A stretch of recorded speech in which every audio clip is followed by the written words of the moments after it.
hari ini diharapkan untuk bisa open kamera ya bagi yang bersedia, dan juga interaksi nanti di kolom chat ya biar rame kegiatan kita pada pagi ini. Oke, baik. Saya izin membuka agenda ini dengan pantun ya biar agak lebih seru. Bunga melati putih berseri.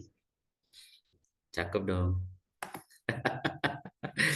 Ya, harum Cakep, wangi semerbak sekali. Ya, cakep, para peserta Zoom yang kami hormati, acara siap kita mulai. cakep. Melati kuntum tumbuh melata, sarang merbah di daun cemara. Assalamualaikum mulanya kata, salam sembah pembuka kata. Assalamualaikum warahmatullahi wabarakatuh. Alhamdulillah Rabbil Alamin. Assalatu wassalamu ala asrafil amri wal mursalin wa ala alihi wa ashabihi ajma'in. Alhamdulillah, puji syukur kehadiran Allah Subhanahu wa taala pada pagi yang cerah yang mulia ini kita masih semua dalam keadaan sehat ya. Mudah-mudahan juga para peserta Zoom kita pada pertemuan kali ini juga dalam kondisi sehat dan dalam lindungan Allah Subhanahu wa taala. Amin. Ya rabbal alamin. Kemudian tidak lupa kita sempurnakan pertemuan kita pada pagi ini dengan bersalawat kepada Rasulullah sallallahu alaihi wasallam. Allahumma shalli ala sayyidina Muhammad wa ala ali sayyidina Muhammad. Mudah-mudahan ya kita yang hadir di sini menjadi umat Rasulullah SAW yang dipilih mendapatkan syafaat di yaumil akhir nanti. Amin. Ya rabbal alamin. Bapak Ibu yang kami hormati, ya, alhamdulillah di tengah-tengah kita sudah ada pemateri yang hadir ya. Ada Pak Haryo Mujopahit dan juga Pak Irfan Zidni. Ya, nanti saya izin sapa satu-satu. Namun terlebih dahulu ya saya ingin sampaikan dulu beberapa hal ya sebelum kita mulai agenda informasi ya. Jadi hari ini adalah forum kegiatan kita ya yang ke-27. Jadi sudah volume yang ke-27 forum literasi filantropi ya. Jadi sudah sejak lama kita mengadakan ini, insya Allah kita akan teruskan. Bisa jadi volumenya bisa sampai ratusan, sampai ribuan ya. Mudah-mudahan Allah kasih kemudahan kita untuk bisa melaksanakan forum literasi filantropi ini. Ya, tema kita pada hari ini sesuai dengan informasi yang sudah disampaikan di flyer di grup WA, yaitu peluang dan tantangan Ramadan 2025 bagi organisasi pengelola zakat. Ya, tujuan kita ya untuk melaksanakan kegiatan pada hari ini adalah ya untuk memberikan insight gitu ya, pengetahuan ya, sekaligus juga barangkali bisa membaca peluang ya di Ramadan ya, menyiapkan juga tantangan di Ramadan pada tahun ini gitu ya bagi seluruh ya organisasi pengelola zakat yang ada di tanah air ya. Perlu kami sampaikan juga ya forum literasi filantropi yang ke-27 ini adalah sebuah diskusi ya, kajian yang mendalam ya, tujuannya untuk membekali para pengelola zakat ya kelas ya pada pegiat filantropi dengan wawasan strategis dalam mengoptimalkan penghimpunan zakat di bulan Ramadan ya. Nah, itu beberapa hal yang perlu kami sampaikan sehingga para peserta gitu ya bisa lebih familiar dengan kegiatan kita pada hari ini, forum literasi filantropi. Baik, Bapak Ibu semua ya. Sebelum kita memulai agenda, ada beberapa hal ingin saya sampaikan terkait dengan rundown kita pada pagi hari ini ya. Yang pertama nanti ada kata sambutan yang akan disampaikan oleh Direktur Akademisi Bapak Nana Sudiana. Kemudian yang kedua ya nanti ada materi ya, materi pertama yang nanti akan disampaikan oleh Pak Haryo Mujopahit. Kemudian materi kedua ada yang disampaikan oleh Pak Irfan Zidni. Kemudian yang ketiga nanti ada sesi diskusi dan tanya jawab. Terakhir nanti ada closing statement dan penutup ya. Baik Bapak Ibu yang kami hormati, sebelum kita mulai agenda, mari sama-sama kita buka kegiatan kita pada hari ini dengan lafaz basmalah. Bismillahirrahmanirrahim. Baik, untuk selanjutnya kita minta kesediaan ya Pak Nana atau yang mewakili ya, Mas Tegar untuk bisa menyampaikan kata sambutan pada pertemuan kali ini. Ya, dipersilakan.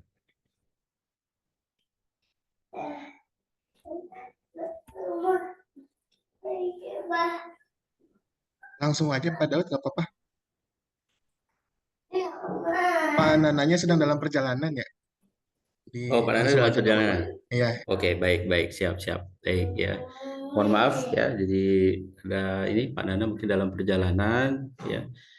Selanjutnya kita langsung masuk materi ya, biar materinya lebih panjang ya, waktunya juga lebih luas untuk kita bisa mendengarkan materi yang akan disampaikan oleh pemateri kita yang luar biasa ya.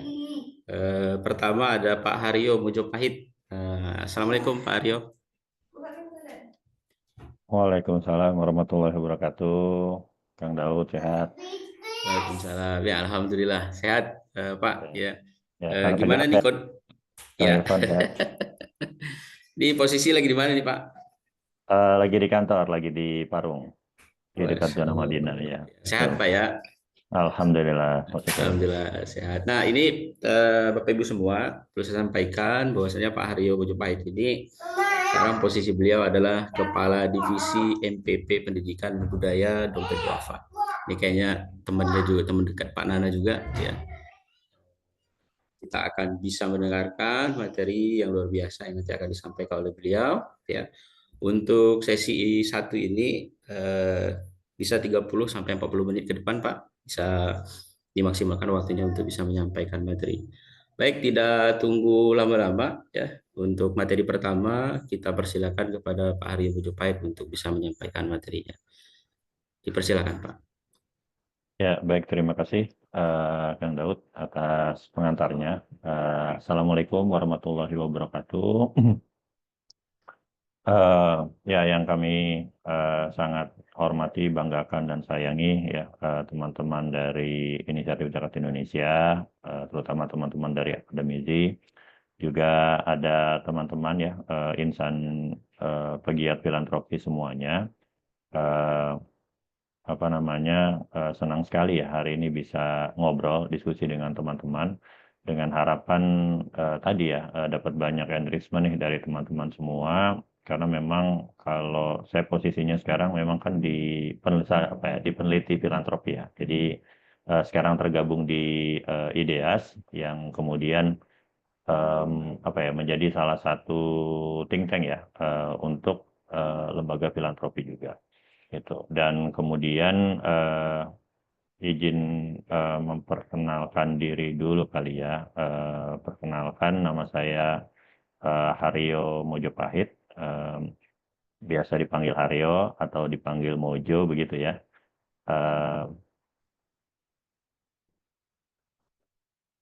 Eh, sekarang sebetulnya ada rangkap jabatan gitu ya di Dompet Duafa karena orangnya sedikit karena isu efisiensi dan pemangkasan anggaran ya seperti yang lain.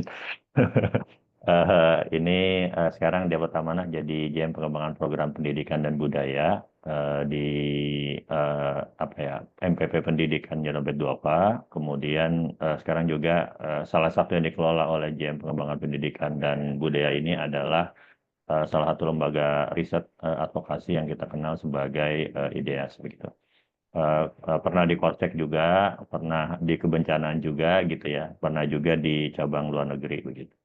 Jadi apa namanya banyak ngobrol lah ya dengan teman-teman apa PKPU, IZI dan HI juga pada waktu itu.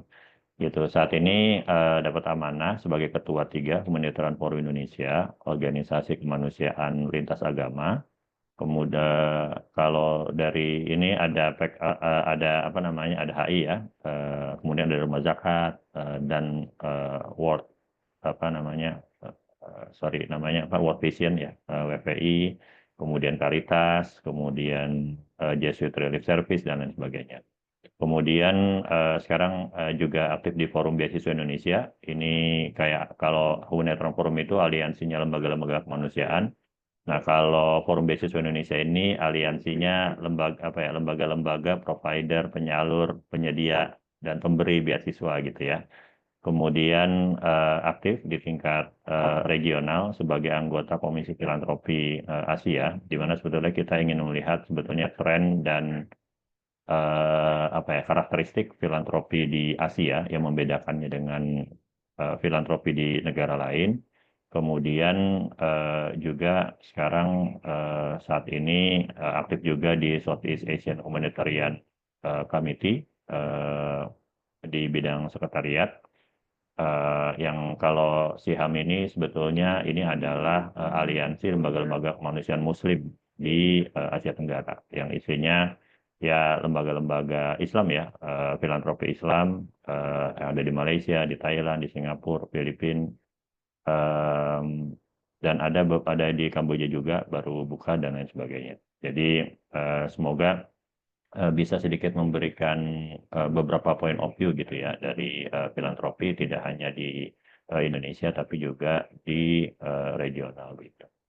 Kemudian, hari ini kayaknya kita mau bahas tentang peluang dan tantangan tadi ya, Ramadan 2025 untuk organisasi pengelola zakat. Dan ini sebetulnya kalau memang dari sudut pandang IDEAS, kita paling akan nyampaikan tentang kondisi ekonomi makro gitu, dan kemudian sebetulnya apa yang bisa kita lakukan gitu untuk optimalisasi penghimpunan atau program atau aktivitas ya Ramadan kita. Nah, dan karena mungkin waktunya cuma setengah jam, mungkin nanti kita banyak explore di tanya jawab sesi diskusinya, dan mungkin yang diberikan ini juga teman-teman secara garis besar mungkin sudah banyak yang memahami begitu. Nah ini sebetulnya karena memang kita lembaga riset ya, dan kebanyakan riset kita di ekonomi makro, sebetulnya yang ingin kita sampaikan bahwasannya memang OPZ itu harus membaca gitu ya kondisi ekonomi makro gitu atau situasi ekonomi yang telah berkembang di kita sekarang. Kenapa ini penting? Karena memang ya kayak di bank aja gitu ya, di lembaga-lembaga keuangan itu biasanya mereka punya ekonomis. Dan ekonomisnya itu memang ada satu tim atau divisi sendiri gitu ya, yang memang melihat sebetulnya kondisi ekonomi sekarang seperti apa, dan kemudian prospek ekonomi ke depannya itu seperti apa gitu. Sehingga mereka bisa tempatkan pembiayaan dan nasabah itu ke sektor-sektor yang kira-kira menguntungkan dan lain sebagainya. Nah, kalau buat OPZ ya tentu bukan buat cari keuntungan ya, tapi sebetulnya kita buat tahu sebetulnya di mana potensi penghimpunan dan potensi program. Nah, ini salah satu yang mungkin ada study case ya yang mau kita angkat di awal, kenapa ekonomi makro itu penting bagi OPZ atau organisasi pengelola zakat.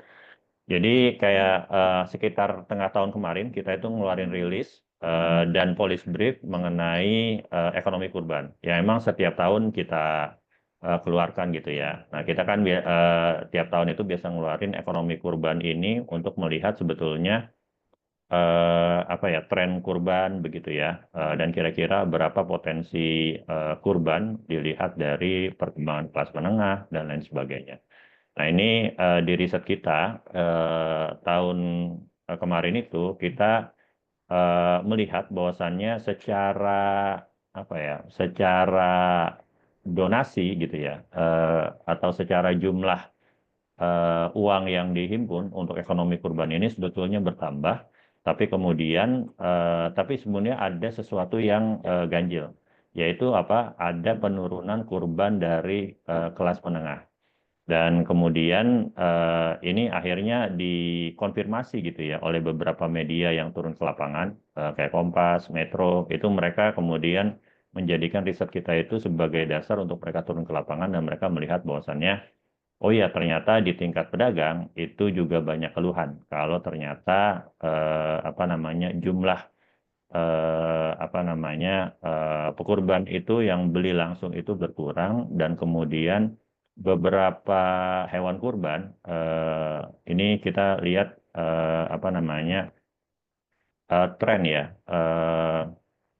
tren untuk apa ya, penjualan hewan kurbannya ya, apa kemungkinan berkurang atau bertambah? Nah, kita melihat sebetulnya di sini sebetulnya ada potensi gitu ya, peningkatan jumlah hewan kurban itu di sapi yang 250 kilogram segala macam gitu. Dan itu memang ternyata memang kemarin itu yang banyak kita lihat adalah perubahan dari kambing medium dan premium itu bergeser ke misalnya ke Doka standar segala macam. Karena apa? Karena berkurangnya atau menurunnya jumlah kelas menengah gitu. Karena pukulan di alam kelas menengah sehingga kelas menengah tetap berkurban, tapi memang pilihan kurbannya itu berubah dari kambing medium ataupun premium ke kambing-kambing yang sifatnya domba dan kambing standar begitu ya. Yang mungkin dari masing-masing OPZ itu berbeda beratnya ya. Tapi rata-rata memang ternyata apa yang terjadi pada kondisi ekonomi makro kita itu berpengaruh pada kurban begitu. Jadi memang apa yang dinamika ekonomi yang terjadi di negeri ini itu mempengaruhi apa ya, penghimpunan, campaign dan penyaluran lembaga filantropi. Oleh karena itu memang di sini kita selaku pegiat filantropi ya, terutama yang di UPZ itu betul-betul perlu memperhatikan begitu kondisi ekonomi makro kepada apa yang aktivitas kelembagaan kita. Nah, ini pentingnya itu yang pertama ya kita harus mengantisipasi ya perkembangan ekonomi, politik, dan sosial yang berpengaruh kepada organisasi. Nah, barusan kita lihat ya bahwasannya penurunan atau pukulan yang dialami kelas menengah karena PHK di sektor manufaktur, PHK karena memang apa ya, efisiensi dan kemudian beralih ke AI begitu. Kayak misalnya ada di beberapa tempat yang mereka udah mengurangi banget CRM gitu. Nah, kalau di LAS kan kita masih pakai CRM, masih ada orangnya banyak begitu ya.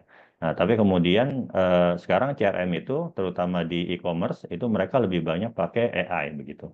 Sehingga kan kalau di AI kan mereka tinggal WA, mereka punya omni channel gitu ya, dari WA, Instagram, aplikasinya sendiri dan sebagainya. Orang komplain tentang pesanan, orang tinggal masukin nomor pesanannya, dia langsung bisa nge-tracking pesanan ini apa, komplainnya apa, itu semua udah dilakukan via AI gitu. Jadi ada misalnya di Zalora ya, mereka memangkas satu departemen yang isinya 50 orang, isinya CRM gitu. Dan kemudian apa namanya, disisain cuma satu dua orang aja gitu ya untuk memang betul-betul kalau udah nggak bisa ditangani sama AI customer relationship manajemennya baru kemudian oleh dua orang ini. Nah, ini salah satu dan akhirnya apa ya, efisiensi karena teknologi ini itu berpengaruh kepada penurunan kelas menengah dan akhirnya tadi ya kurban kelas menengah itu menurun dan saya yakin itu juga ada pengaruhnya pada aktivitas penghimpunan dan penyaluran lembaga filantropi.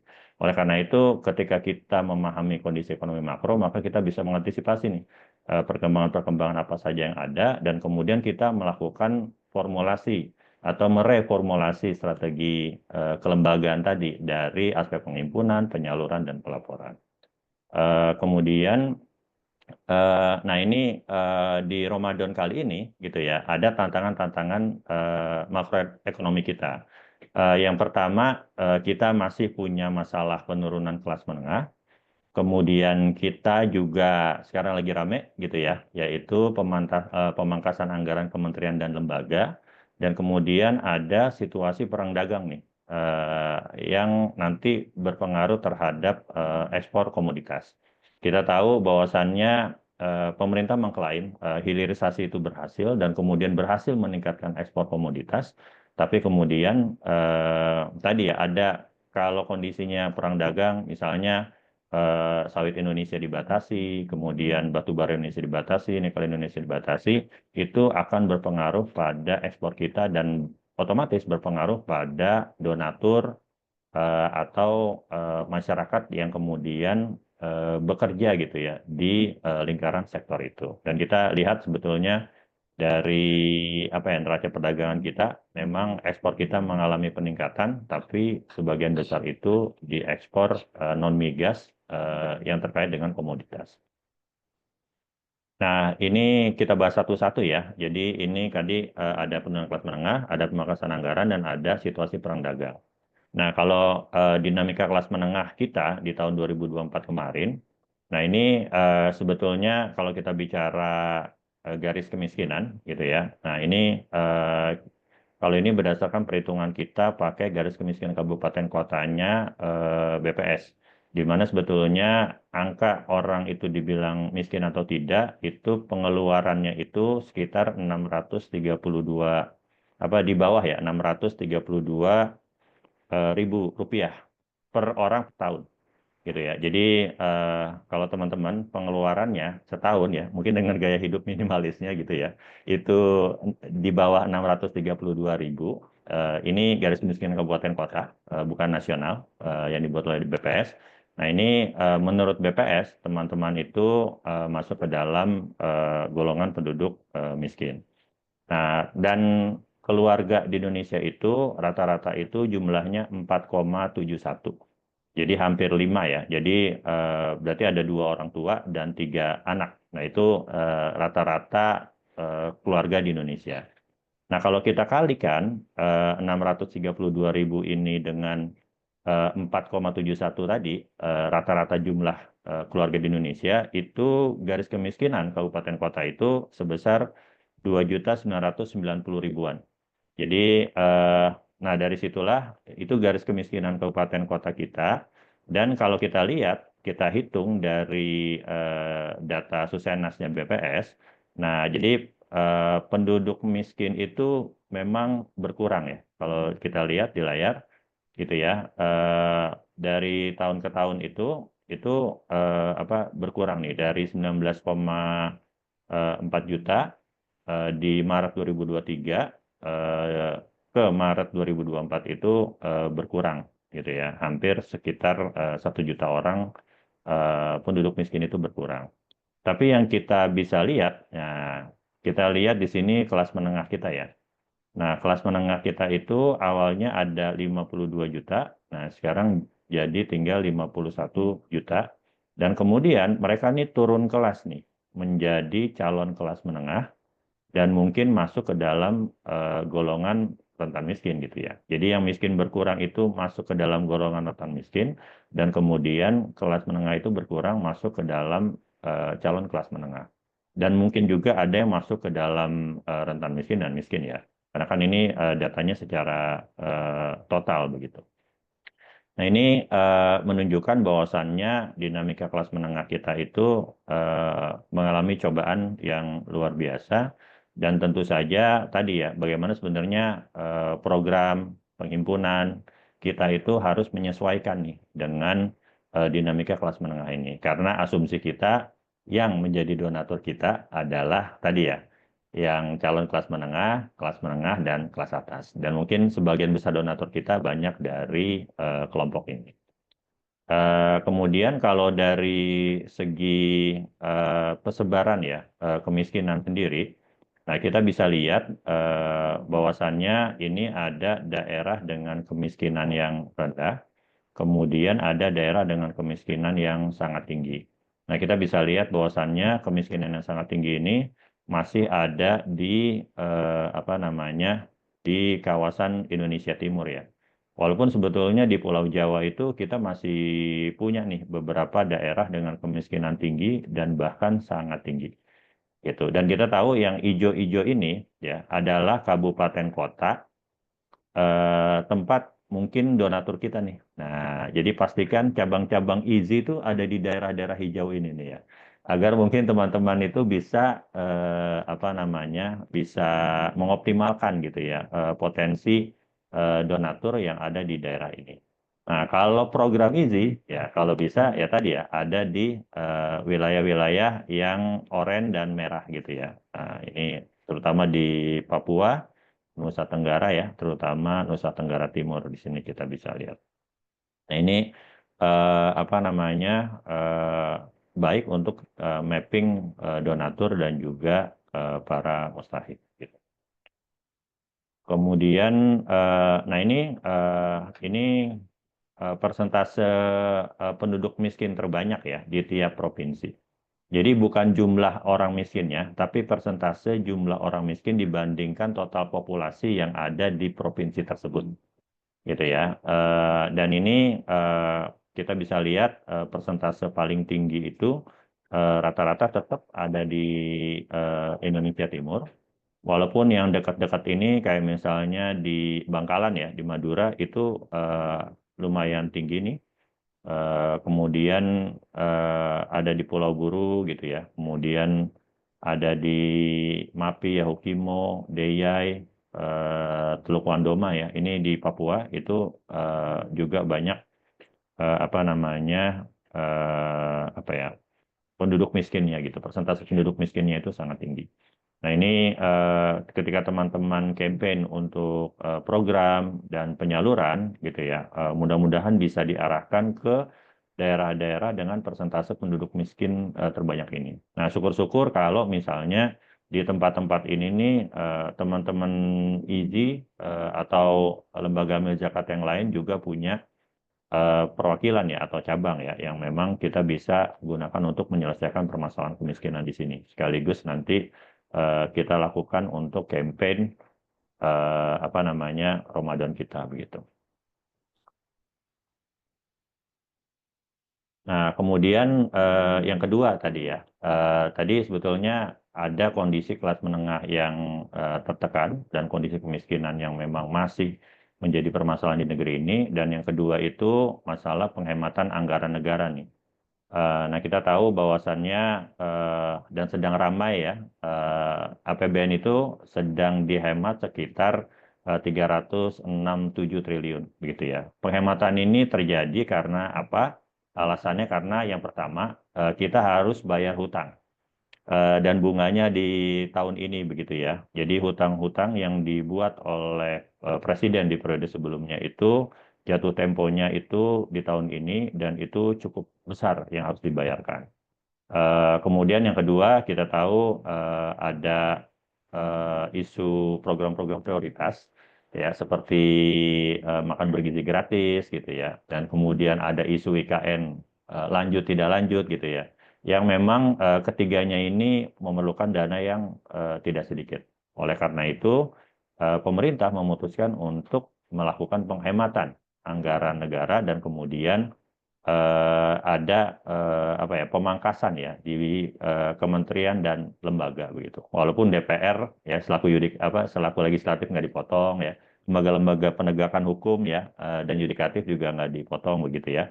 Jadi kita bisa lihat dari yang 306,7 triliun ini anggaran kementerian dan lembaga yang dipotong itu sebesar 256,1 triliun. Kemudian anggaran transfer ke daerah itu 50,6 triliun. Nah, tadi kita udah lihat ya, peta kemiskinan di daerah itu ada daerah-daerah yang luar biasa tingkat kemiskinannya, dan kemudian anggarannya dipotong gitu ya. Dan itu berpengaruh pada layanan pendidikan, kesehatan, dan lain sebagainya. Nah, ini tentu saja menarik ya untuk teman-teman bikin apa ya, kita lihat nih daerah mana aja yang paling terdampak dengan apa ya pemotongan anggaran ke daerah ini dan kemudian teman-teman bisa bikin campaign-campaign program nih di daerah-daerah itu untuk kemudian mengajak donatur peduli pada isu-isu kemiskinan di daerah tadi. Nah, kemudian sektor apa saja? Nah, ini kita bisa lihat anggaran mana saja sih yang dipotong begitu ya.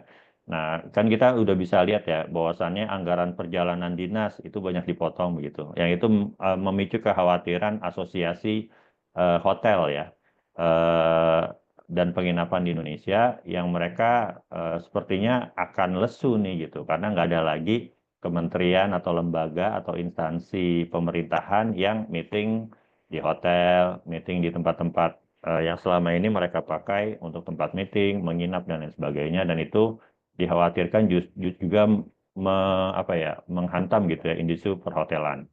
Nah, kita bisa lihat ada sewa kendaraan, kemudian peralatan mesin, infrastruktur begitu ya. Kita bisa lihat tadi mungkin kita akan menemui di banyak daerah gitu ya. Itu apa ya jalannya mungkin tidak terawat gitu ya. Layanan kesehatannya juga berkurang, layanan pendidikannya juga berkurang.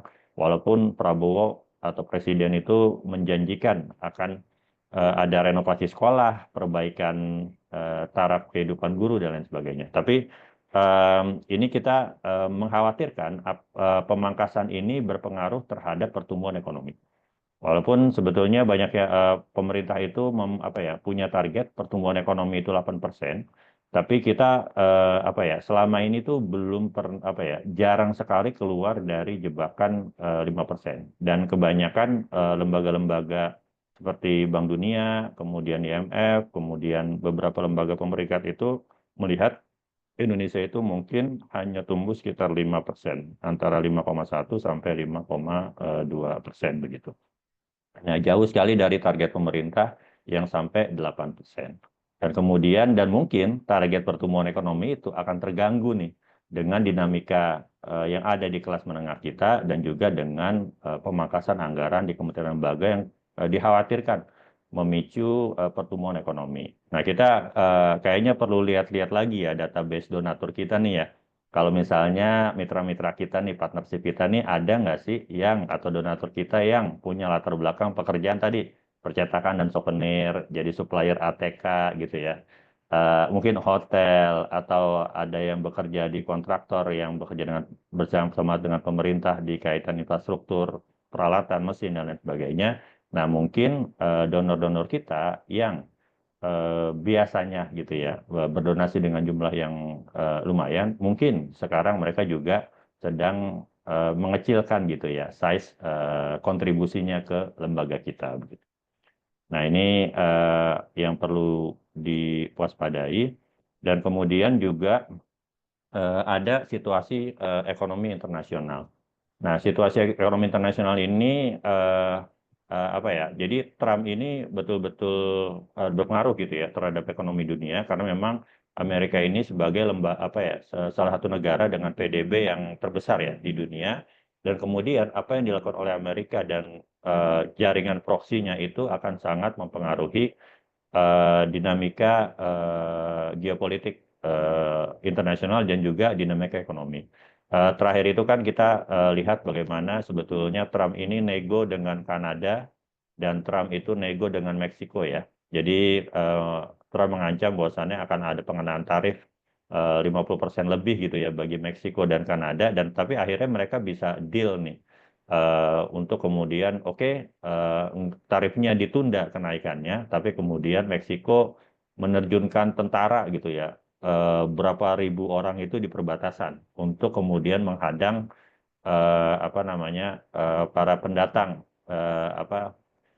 tanpa surat gitu ya, undocumented immigrant gitu, itu untuk masuk ke Amerika begitu. Begitu juga halnya dengan Kanada, begitu juga halnya nanti dengan Uni Eropa dan lain sebagainya. Nah, dan kita tahu bahwasannya perdagangan Indonesia dengan Amerika itu adalah salah satu yang terbesar. Kayak misalnya komoditas kita yang banyak di Amerika itu seperti kopi, teh gitu ya. Yang kalau misalnya pemberlakuan tarif ini diberlakukan gitu ya, itu mungkin aja pemberdayaan kopi ya teman-teman yang mungkin selama ini bayarnya itu dia jual lagi ke pasar Amerika itu bisa terganggu. Dan kemudian tadi ya perang dagang, misalnya perang dagang Trump dengan Cina gitu, yang nanti dia tarif barang-barang Cina ke Amerika itu tinggi, dan itu nanti berpengaruh pada penurunan ekspor Cina ke Amerika, dan otomatis industri di Cina juga pasti akan turun. Dan kita kan suplai batu bara, suplai banyak hal juga komoditas kita ke Cina gitu, dan itu nanti mungkin akan juga mempengaruhi kondisi ekonomi di dalam negeri. Oleh karena itu, Indonesia sebetulnya mencoba mencari partner dagang alternatif gitu ya. Kayak misalnya bergabung dengan BRICS gitu ya, dengan Brazil, Rusia, India, Cina, dan negara yang lain begitu. Dan ini sebetulnya dengan harapan kita bisa memperluas pasar dari produk-produk Indonesia dan kemudian meningkatkan nilai perdagangan gitu, agar memang Indonesia itu tidak tergantung pada satu dua negara dengan neraca perdagangan yang besar begitu. Nah, ini kemarin juga mungkin teman-teman menyaksikan ya betapa strategisnya kunjungan Erdogan ke Indonesia begitu, karena memang target peningkatan kerjasama ekonominya juga besar Dengan harapan Turki juga menjadi salah satu mitra dagang penting kita yang bisa menggairahkan perekonomian di dalam negeri. Nah, kemudian berikutnya adalah oke, kalau memang itu tantangan kita di Ramadan besok nih, yang tinggal sepekan lagi katanya gitu ya. Nah, gimana cara mengubah tantangan itu jadi peluang?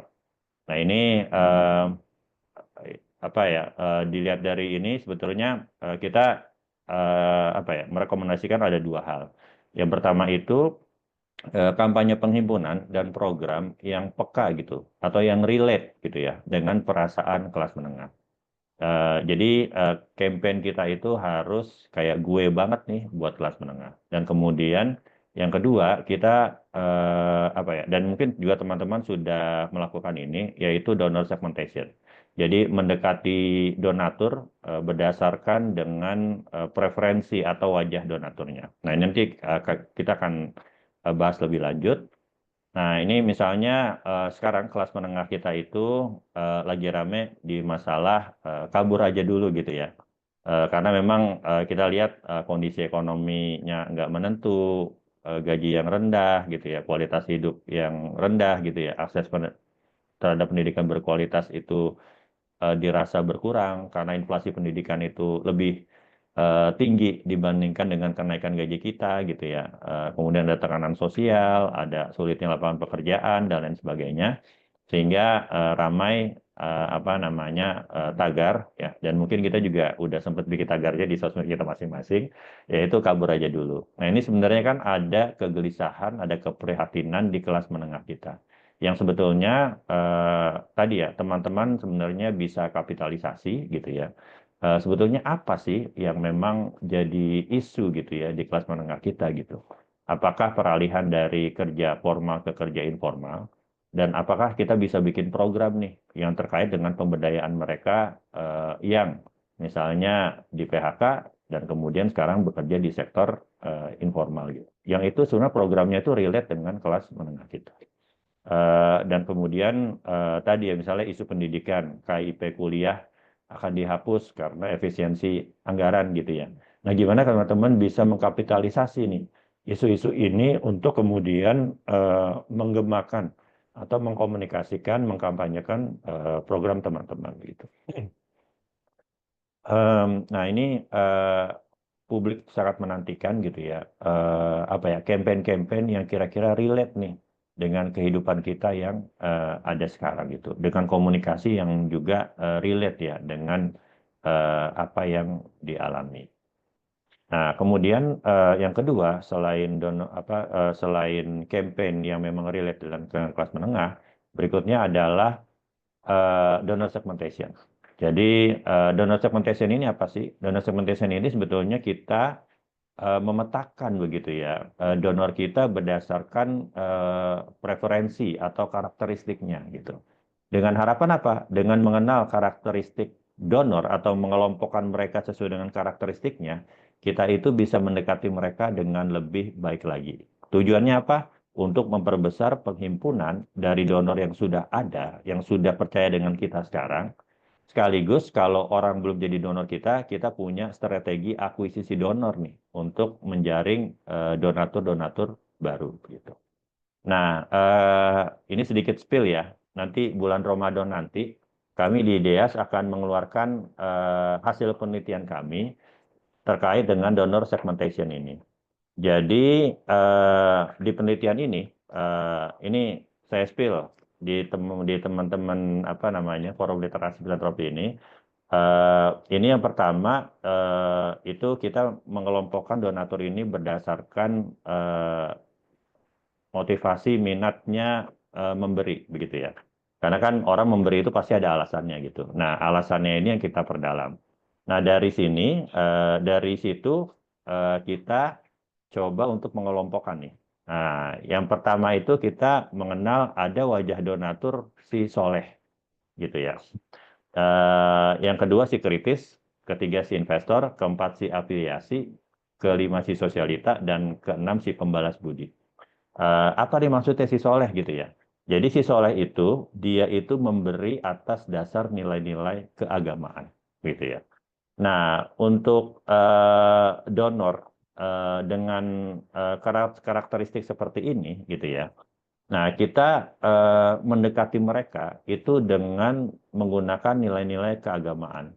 Eh, dan mereka pasti akan pilih program yang juga sesuai dengan nilai-nilai keagamaan. Kayak misalnya mendekatinya tadi pakai ayat, pakai hadis, keutamaan berzakat, keutamaan bersedekah di hari Jumat, dan lain sebagainya gitu. Dan program-program yang mereka minati juga rata-rata misalnya program dakwah, program-program keumatan begitu ya. Nah, ini yang mesti disampaikan gitu ya kepada eh, apa ya kelompok donor seperti ini. Kemudian ada juga yang kita kenal sebagai si kritis. Nah, si kritis ini adalah dia memberi atas dasar tadi akuntabilitas lembaga atau teori perubahan atau isu-isu yang dicoba diselesaikan oleh si lembaga ini begitu. Jadi mereka ngelihat nih laporan, ngelihat program, ngelihat eh, apa namanya dampak ya yang dibuat oleh program kita kepada penerima manfaat gitu. Jadi pola pendekatannya kepada segmen donatur ini adalah kita menunjukkan akuntabilitas lembaga dan bagaimana program kita itu membawa perubahan pada permasalahan-permasalahan yang ada di masyarakat gitu. Kemudian yang ketiga ini ada apa ya kelompok si investor. Dia ini memberi atau berdonasi berzakat itu sebagai investasi atau dia berpikir bahwasannya akan ada keuntungan bagi dirinya di masa depan atau di masa sekarang ya. Jadi kayak misalnya menunjukkan bagaimana apa namanya berzakat itu dapat membawa keuntungan bagi bisnisnya. Jadi dengan branding perusahaannya gitu ya atau dengan personal brandingnya dengan insentif pajak dan lain sebagainya. Nah, ini ada kelas atau kelompok donatur yang memang mereka investor gitu. Jadi memberi, tapi menimbang-nimbang mana nih yang paling menguntungkan buat dirinya dan juga buat bisnisnya. Kemudian yang keempat itu si afiliasi. Jadi dia memberi atas dasar lembaga atau afiliasinya nih, gitu ya. Kayak misalnya saya orang ormas keagamaan tertentu gitu ya. Misalnya saya orang Nahdlatul Ulama, saya orang Persis, orang Muhammadiyah gitu. Nah, saya akan memberikan itu kepada Lajismu, Lajisnu gitu ya, Lasnas, DDII gitu ya, dan lain sebagainya. Nah, jadi pendekatan yang digunakan eh, kepada si afiliasi ini adalah latar belakangnya gitu. Tadi mari kita bangun misalnya pesantren salaf di mana gitu. Mari bantu santri untuk membaca kitab kuning. Ini kan udah jelas ya afiliasinya kemana gitu. Dan lain sebagainya. Nah ini jadi kita menggunakan kedekatan afiliasi dalam komunikasi dan penghimpunan. Kemudian berikutnya ada si sosialita. Jadi si sosialita ini dia memberi karena pertemanan atau pergaulan gitu. Dan cara mendekatinya gimana? Tadi ya kita menunjukkan bahwa memberi adalah kegiatan yang menyenangkan dan menguatkan eksistensi mereka di tengah pertemanan dan pergaulan mereka gitu. Karena di situ mereka bisa bersosialisasi, menguatkan eksistensinya di teman-teman arisannya, ya, di teman-teman majelis taklimnya, gitu ya, di teman-teman komunitasnya, gitu ya, komunitas motor, komunitas influencer dan lain sebagainya. Nah ini si sosialita ini apa harus, bukan harus ya, didekati dengan tadi ya, apa ya kegiatan yang apa ya kegiatan filantropi atau berdonasi itu menyenangkan gitu. Nah, itu mungkin bisa dibikinin event gitu ya, dan lain sebagainya gitu. Kemudian ada si pembalas budi. Nah, si pembalas budi ini atau repayer ya, mereka ini memberi karena pernah dibantu oleh orang lain. Kayak misalnya gini, saya ini dulu anak tukang beca nih, saya anak security gitu. Saya ini bisa seperti ini nih karena dulu saya dikasih beasiswa, saya dibantuin bude saya, dibantuin saudara saya, dibantuin apa namanya mentor saya sehingga saya bisa jadi seperti ini sekarang dan saya ingin membantu orang lain karena saya dulu pernah dibantu. Jadi saya juga akan memberikan kesempatan gitu ya bagi orang lain agar mereka hidupnya bisa berubah. Nah, ini pesan-pesan yang disampaikan itu ya tadi ya bagaimana sebetulnya donasi kita itu bisa mengubah hidup orang lain ya. Mungkin yang kayak gini nih biasanya program pendidikan, beasiswa begitu ya. Pemberdayaan ekonomi ini bisa dimasukkan ke dalam untuk pendekatan kepada mereka si pembalas budi ini begitu. Nah ini nanti kan gitu ya police brief kita dan rilis dari hasil riset ini nanti bulan Ramadan.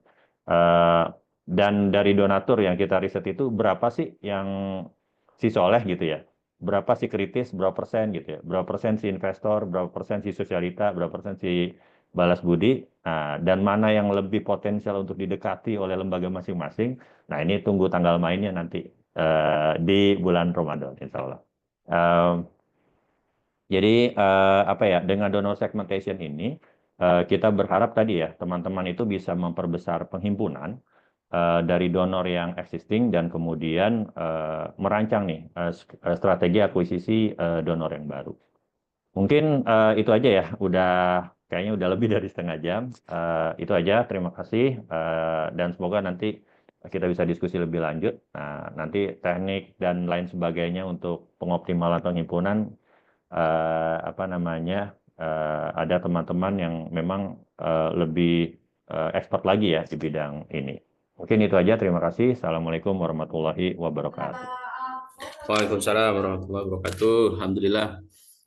Terima kasih Pak Haryo sudah menyampaikan materinya luar biasa. Ya, ada beberapa klasterisasi nanti donatur ya berdasarkan niat bagi donasi bagi donatur.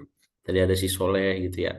Barangkali nanti bisa diskusi dari para peserta semua, nanti bisa mendalami beberapa yang disampaikan oleh Pak Haryo. Baik, kita lanjut ke materi kedua. Ya. Ada di sini sudah hadir di tengah-tengah kita Pak Irfan Zidni, GM Zakat Funding IZI. Assalamualaikum Pak Irfan. Waalaikumsalam Pak Daud. Ya, alhamdulillah. Gimana Pak? Sehat Pak? Alhamdulillah sehat, luar biasa. Alhamdulillah. Ini posisi sekarang di mana Pak? Di kantor, di rumah, di mana? Saya lagi di rumah sekarang. Masya Allah. Oke, baik Pak. Udah siap menyampaikan materinya Pak? 30 sampai 40 menit ke depan. Ya, baik. Insya Allah. Kita minta ya pada Pak Zidni untuk bisa menyampaikan materi 30 menit ke depan ya, untuk waktu dan Zoom-nya dipersilakan. Baik, bismillahirrahmanirrahim. Assalamualaikum warahmatullahi wabarakatuh. Alhamdulillahirabbil alamin. Shalatu wassalamu ala asrofil anbiya wal mursalin wa ala alihi wa sahbihi ajmain, amma ba'du. Muncul ya Pak Daud slide-nya ya? Sudah muncul Pak. Baik. Jelas. Baik Pak Daud, alhamdulillah. Sebelumnya dari teman-teman akademisi yang saya hormati ada Pak Nana ya, dan juga ada Pak Daud sebagai MC, ada Mas Tegar Rantau. Mudah-mudahan sehat selalu nih teman-teman akademisi, juga Pak Haryo, salam kenal Pak. Saya Zid nih Pak, dan juga Bapak Ibu sekalian yang ada di Zoom pada pagi hari ini. Senang rasanya kita bisa berkumpul ya, bertemu pada pagi hari ini dalam diskusi di literasi filantropi ya, volume 27 dari akademisi. Alhamdulillah tadi saya sudah cukup bersyukur ya menyimak dari paparan dari Pak Haryo ya, dari peluang dan tantangan OPZ di bulan Ramadan. Kita juga cukup prihatin juga ya, banyak saudara-saudara kita yang terdampak ekonomi, juga terkait dengan pemangkasan anggaran yang ada di negara. Ya, mudah-mudahan itu semuanya menjadi ujian-ujian yang bisa kita hadapi ya ke depannya di negara kita. Saya izin untuk menyampaikan peluang dan tantangan nih Pak Daud dari sisi fundraising ya, karena memang sehari ini diamanahkan di Zakat Funding di IZI. Kita sudah cukup familiar ya dengan potensi zakat kita yang ada di Indonesia yang sudah dirilis oleh Kementerian Agama ataupun Basnas dengan nilai yang cukup besar ya, 327 triliun. Dan potensi zakat ini sudah dikelola sebetulnya, cuman memang belum maksimal ya. jumlahnya masih di bawah 30 triliun ya. Data terakhir yang saya lihat itu di data Basnas itu di 22 triliun malah. Dan potensi zakat fitrah itu di angka 5,3 triliun. Tentu saja Bapak Ibu sekalian, potensi zakat yang cukup besar ini sebetulnya bisa kita optimalkan ya. Cuman memang hingga hari ini seperti jalan panjang ya, yang masih cukup jauh gitu, kita mendapatkan hasil yang optimal dengan beberapa tantangan dan isu yang kita hadapin di OPZ. Nah, sedikit ya kita perlu juga mengetahui bahwasannya bagi OPZ bulan Ramadan itu setidaknya ada 3 kepentingan ya. Pertama, pentingan jangka pendek, jangka menengah, dan jangka panjang. Jangka pendek bagi OPZ itu tentu saja adalah mengoptimalkan penghimpunan ZIS, juga memenuhi kebutuhan para mustahik. Tentu di bulan Ramadan yang serba cepat, kemudian juga perputaran uang juga cukup banyak, pengajuan bantuan juga di OPZ juga pasti sangat membludak. Ini menjadi kebutuhan jangka pendek kita ya di OPZ, mengoptimalkan penghimpunan dan juga memenuhi kebutuhan mustahik secara langsung di bulan Ramadan.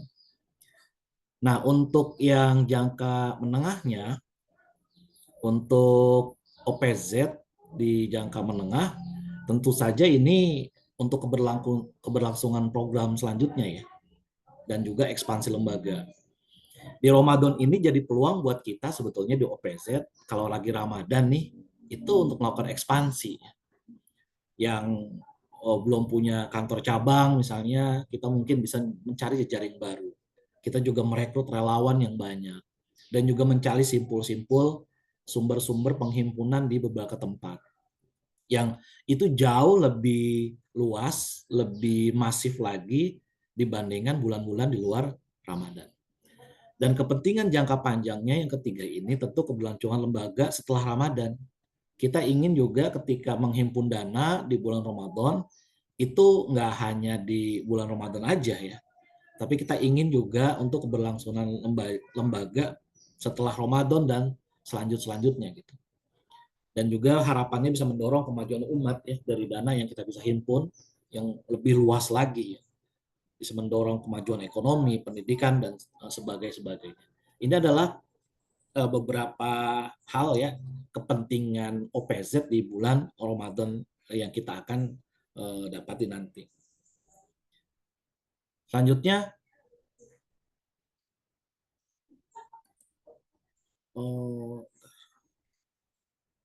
nah ada apa sih bulan Ramadan? Jadi kurang lebih 9 hari lagi ya kita Bapak Ibu sekalian akan bertemu dengan Ramadan. Mudah-mudahan kita semuanya bisa sampai ke Ramadan tahun ini. Dan di Ramadan ini Bapak Ibu sekalian ya, kita akan mengalami yang namanya fase ibadah yang sangat luar biasa. Jadi di Ramadan ini pahala berlipat ganda, aktivitas kita juga sedikit berubah, ada sahur, sehingga kegiatan-kegiatan kita pun akan sedikit ada pergeseran. Tentu saja di bulan Ramadan juga ada yang kita mengenal ya di masyarakat itu bulannya berbagi ya, seperti infak dan sedekah. Di masyarakat kalau bulan Ramadan luar biasa meriahnya ya Bapak Ibu sekalian. Tentu di lingkungan masing-masing ini pasti mengalami ya bagaimana orang berbondong-bondong memberikan bantuan. Kemudian juga setiap rumah, setiap masjid mengadakan buka puasa bersama. Bahkan sepanjang jalan kita pulang kerja itu banyak orang menjanjakan yang namanya takjil. Bahasanya saya tuh kalau di bulan Ramadan insya Allah gitu ya, itu nggak kehabisan makanan. Mau sahur ada, mau buka puasa ada. Tinggal pindah aja dari satu masjid ke masjid yang lain. Dan juga nanti di bulan Ramadan ya ada namanya malam Lailatul Qadar ya. Dan kita mengetahui ini pahalanya ada 1000 bulan. Sehingga ini sangat optimal ya di Ramadan ini masyarakat akan berbondong-bondong melakukan ibadah yang masif ya di bulan Ramadan. Sedekah, infak, berbagi, ini akan terlihat sangat meriah di bulan Ramadan. Yang lainnya di Ramadan itu juga perputaran uang cukup tinggi ya Bapak Ibu sekalian. Saya mengecek di data BI tahun lalu itu 157 triliun itu uang berputar di Ramadan dan hari raya. Jadi sangat tinggi ya perputaran uang dalam bulan-bulan tersebut gitu ya. Dan di sebagian masyarakat, Ramadan itu juga menjadi haul ya untuk sebagian zakat malnya. Sehingga itu jadi momentum yang sangat pas ketika teman-teman Panding ingin mengoptimalkan penghimpunan karena memang ada perputaran uang yang tinggi dan juga Ramadan sebagai bulan haul atau haulnya di sebagian zakat mal. Tentu saja di akhir Ramadan kita ada kewajiban zakat fitrah. Jadi ada peluang yang cukup baik di sini bagi kita di OPZ untuk melakukan optimalisasi penghimpunan. Nah, berikut saya capture ya terkait dengan kinerja penghimpunan JIS nasional yang saya ambil dari data Basnas ya. Bahwasanya tahun 2022 kita semuanya nih menghimpun ya di OPZ ya di baik Basnas ataupun Lasnas itu di 22 triliun ya. Dan 2023 semester 1 ini angkanya di 14 triliun. Kemudian juga ada data sebaran jenis dana ya. Di sini zakat mal, zakat fitrah, kemudian juga infak sodako dan TSKL ini juga tercatat cukup banyak ya di tahun 2022. Dan berikut juga di sebelah kanannya ini adalah data grafik terkait dengan penghimpunan zakat nasional tahun 2018 sampai 2023 di semester 1 yang dimana bisa dilihat ya pengumpulan zakat nasional ini yang dilakukan oleh BAS dan LAS sejak tahun 2018 itu sebetulnya mengalami pertumbuhan yang positif sebetulnya. Artinya bahwa realisasi pengumpulan zakat setiap tahunnya itu mengalami peningkatan. Dan tentu saja biasanya 40, 50, bahkan 60%-nya itu ada di bulan Ramadan. Ini udah menjadi hajatan bersama lah para OPZ ketika di bulan Ramadan penghimpunan dalam 1 tahun itu 40 bahkan sampai 50% itu dari bulan Ramadan yang kurang lebih 1 bulan gitu ya. Jadi bayangkan dalam 12 bulan 50%-nya itu bisa dapat di bulan Ramadan. Nah, ini adalah kinerja penyaluran yang saya capture juga dari Basnas.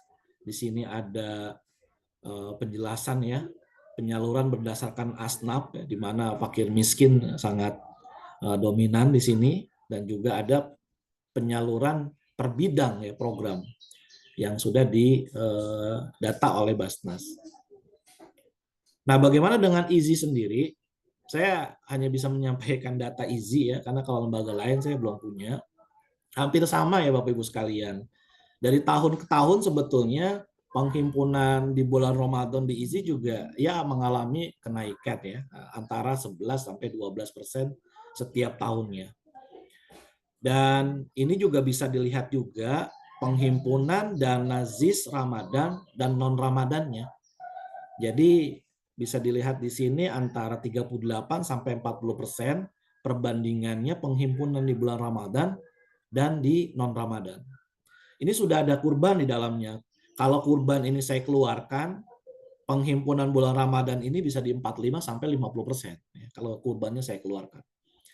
Dan mungkin di lembaga Bapak Ibu sekalian hampir sama ya kondisinya. Jadi ketika bulan Ramadan itu peningkatannya luar biasa. Ya itu tadi bisa 40, 50 bahkan 60%. Karena memang apa sih namanya momentumnya. Oh, foto saya nggak ada ya. Aduh, benar. Kenapa ya? Nggak apa-apa lah ya. Nggak ada pakai foto. Saya kurang ngerti juga ini. Mas Tegar. Nggak muncul. Jadi kayak di radio ya ngomongin ini.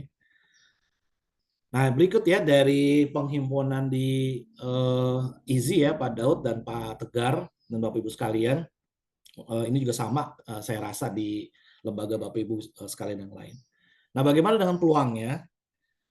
Ya, saya melihatnya dari sisi penghimpunan ya Bapak Ibu sekalian. Tentu saja peluang penghimpunannya sangat tinggi. Sudahlah bulan berbagi, sebagian masyarakat menjadikan haul, dan juga ada zakat fitrah di dalamnya, maka peluang penghimpunan bagi kita di OPZ ini mestinya sangat tinggi ya. Tinggal bagaimana kemudian para OPZ ini melakukan strategi-strategi yang baik di Ramadan itu.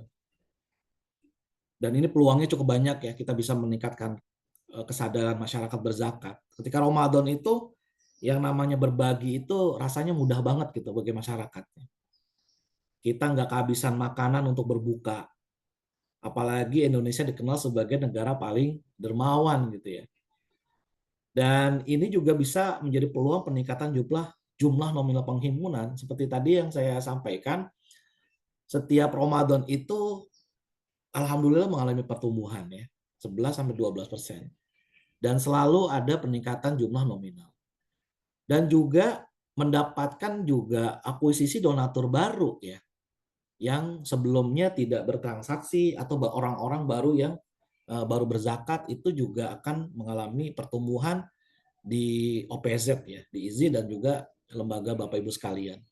Maka tugas kita itu adalah bagaimana melakukan yang namanya perawatan muzaki yang existing dan juga melakukan ekspansi muzaki baru. Bagi OPZ yang punya basis muzaki yang kuat, ini insya Allah akan bertumbuh ya.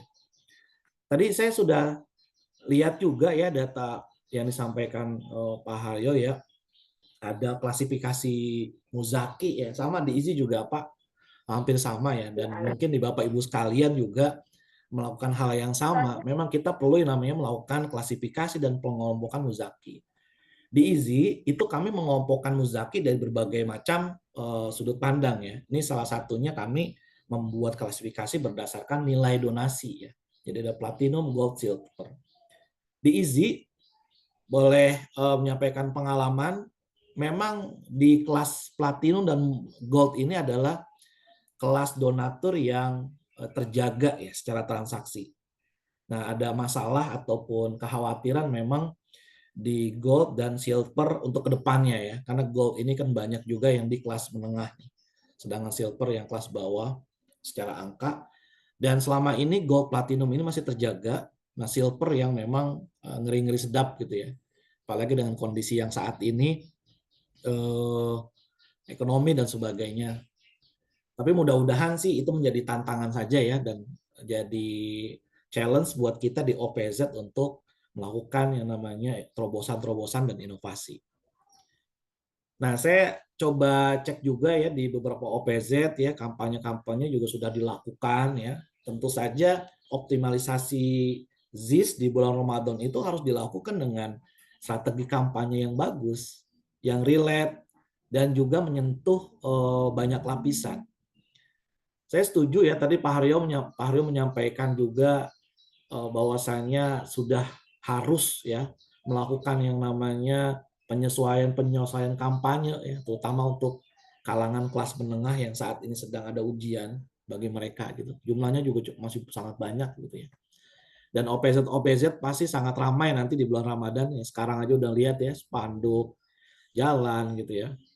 Kemudian juga izin pembukaan gerai juga, tim kami juga di IZI ketika masuk A sudah ada OPZ yang lain, begitupun OPZ lain sudah ada IZI gitu, itu biasa lah. Jadi di bulan Ramadan itu kita saling berlomba melakukan kampanye yang terbaik, dan tujuannya adalah cuma satu, mengoptimalkan dana ZIS untuk kemaslahatan para mustahik. Nah, ini harus dilakukan dengan baik di OPZ masing-masing. Saya rasa sudah dilakukan ya saat ini.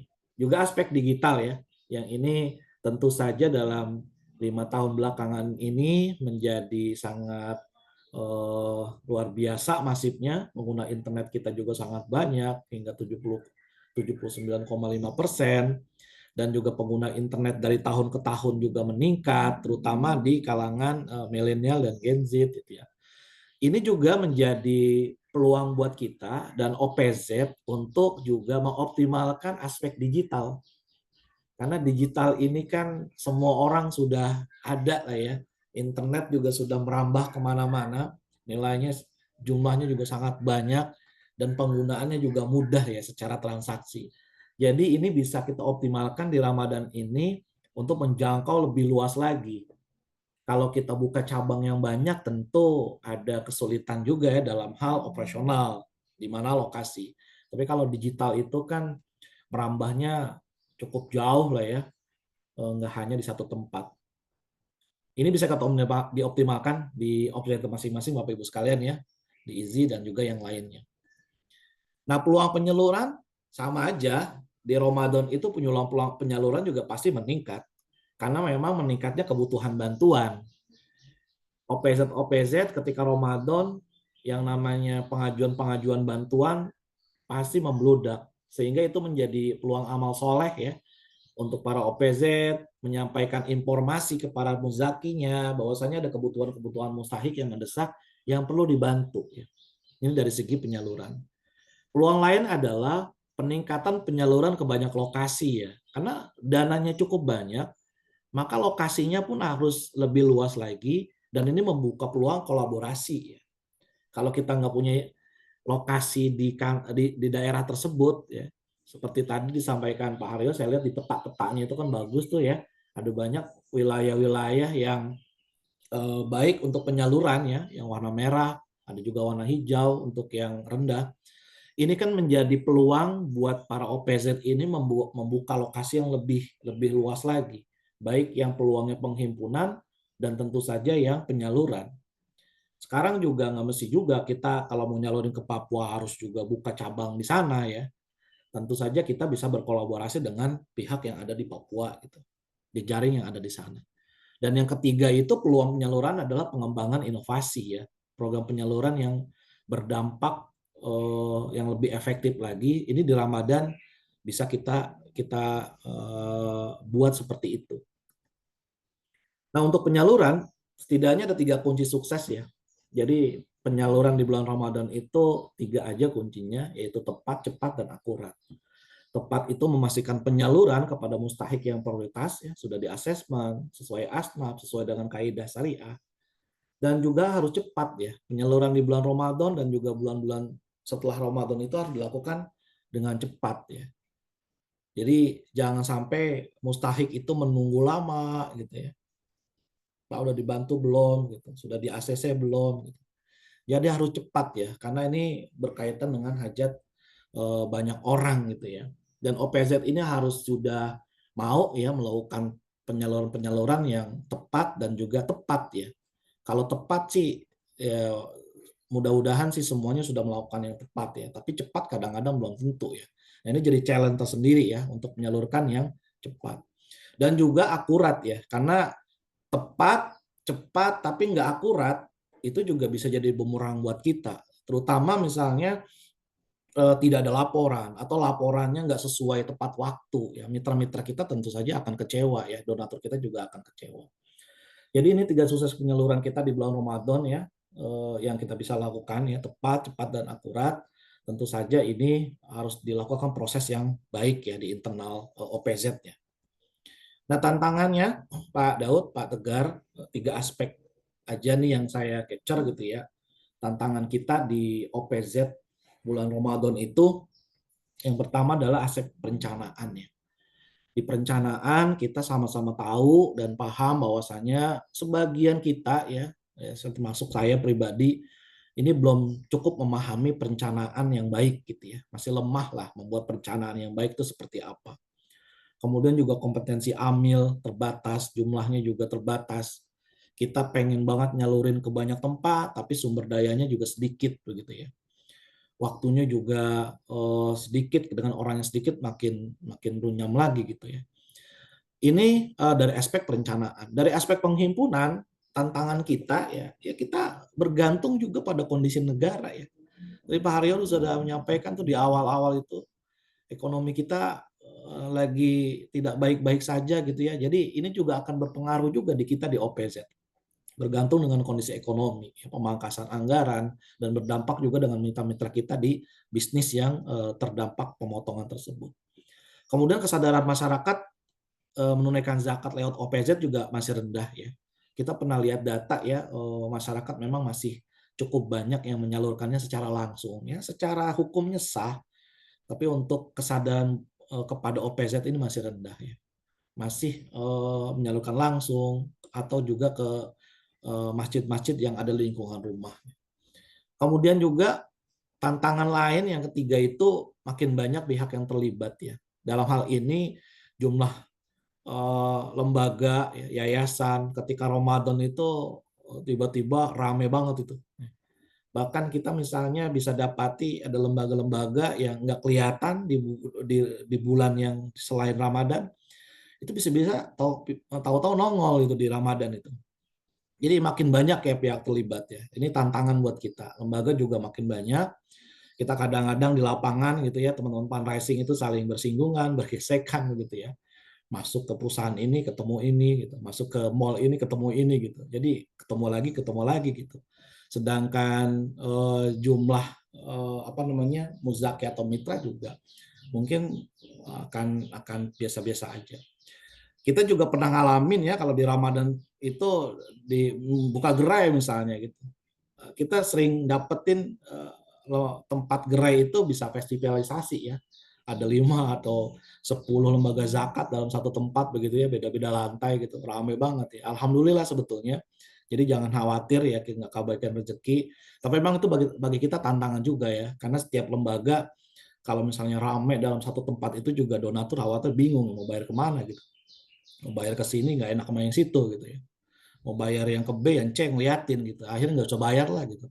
Bisa jadi itu jadi aspek tantangan kita di penghimpunan gitu ya. Juga isu keamanan data ya, yang donatur juga sudah sangat menjaga betul privasi datanya. Jadi ini juga jadi aspek tantangan buat kita dan kepercayaan masyarakat ya.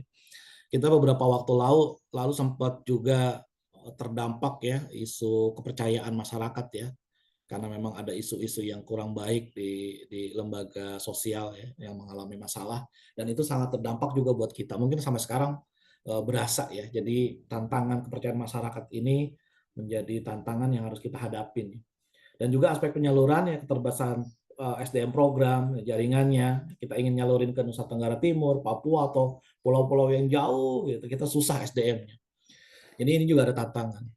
Kemudian juga program OPZ ini kan seragam ya. Kalau dilihat IZI, DD, Rumah Zakat, dan yang lainnya gitu ya, DPUDT. Kalau dilihat itu sebetulnya kan sejenis dan mirip sebetulnya. Jadi ini ada tantangan bagaimana ke depan mestinya kita memiliki program yang inovasi yang unik dan bisa membuat terobosan-terobosan yang baru. Dan juga penyalurannya, laporan program kita juga ada tantangan di situ ya. Laporan program kita mungkin dianggap masih belum transparan dan sebagainya. Maka ini tantangan-tantangan Bapak Ibu sekalian yang tidak perlu kita khawatirkan secara berlebihan, kita takuti, tapi harapannya ini bisa menjadi challenge untuk kita melakukan yang terbaik ya untuk masyarakat, muzaki, mustahik, dan juga untuk kepentingan OPZ kita. Dan terakhir ya, dengan banyak tantangan tersebut ya, mudah-mudahan kesulitan-kesulitan tadi kita bisa dapati kemudahan ya dari Allah Subhanahu wa taala, sehingga teman-teman OPZ ya di Ramadan nanti bisa maksimal, optimal untuk menghimpun dana, dan dana tersebut digunakan sebaik mungkin untuk mustahik yang membutuhkan gitu ya.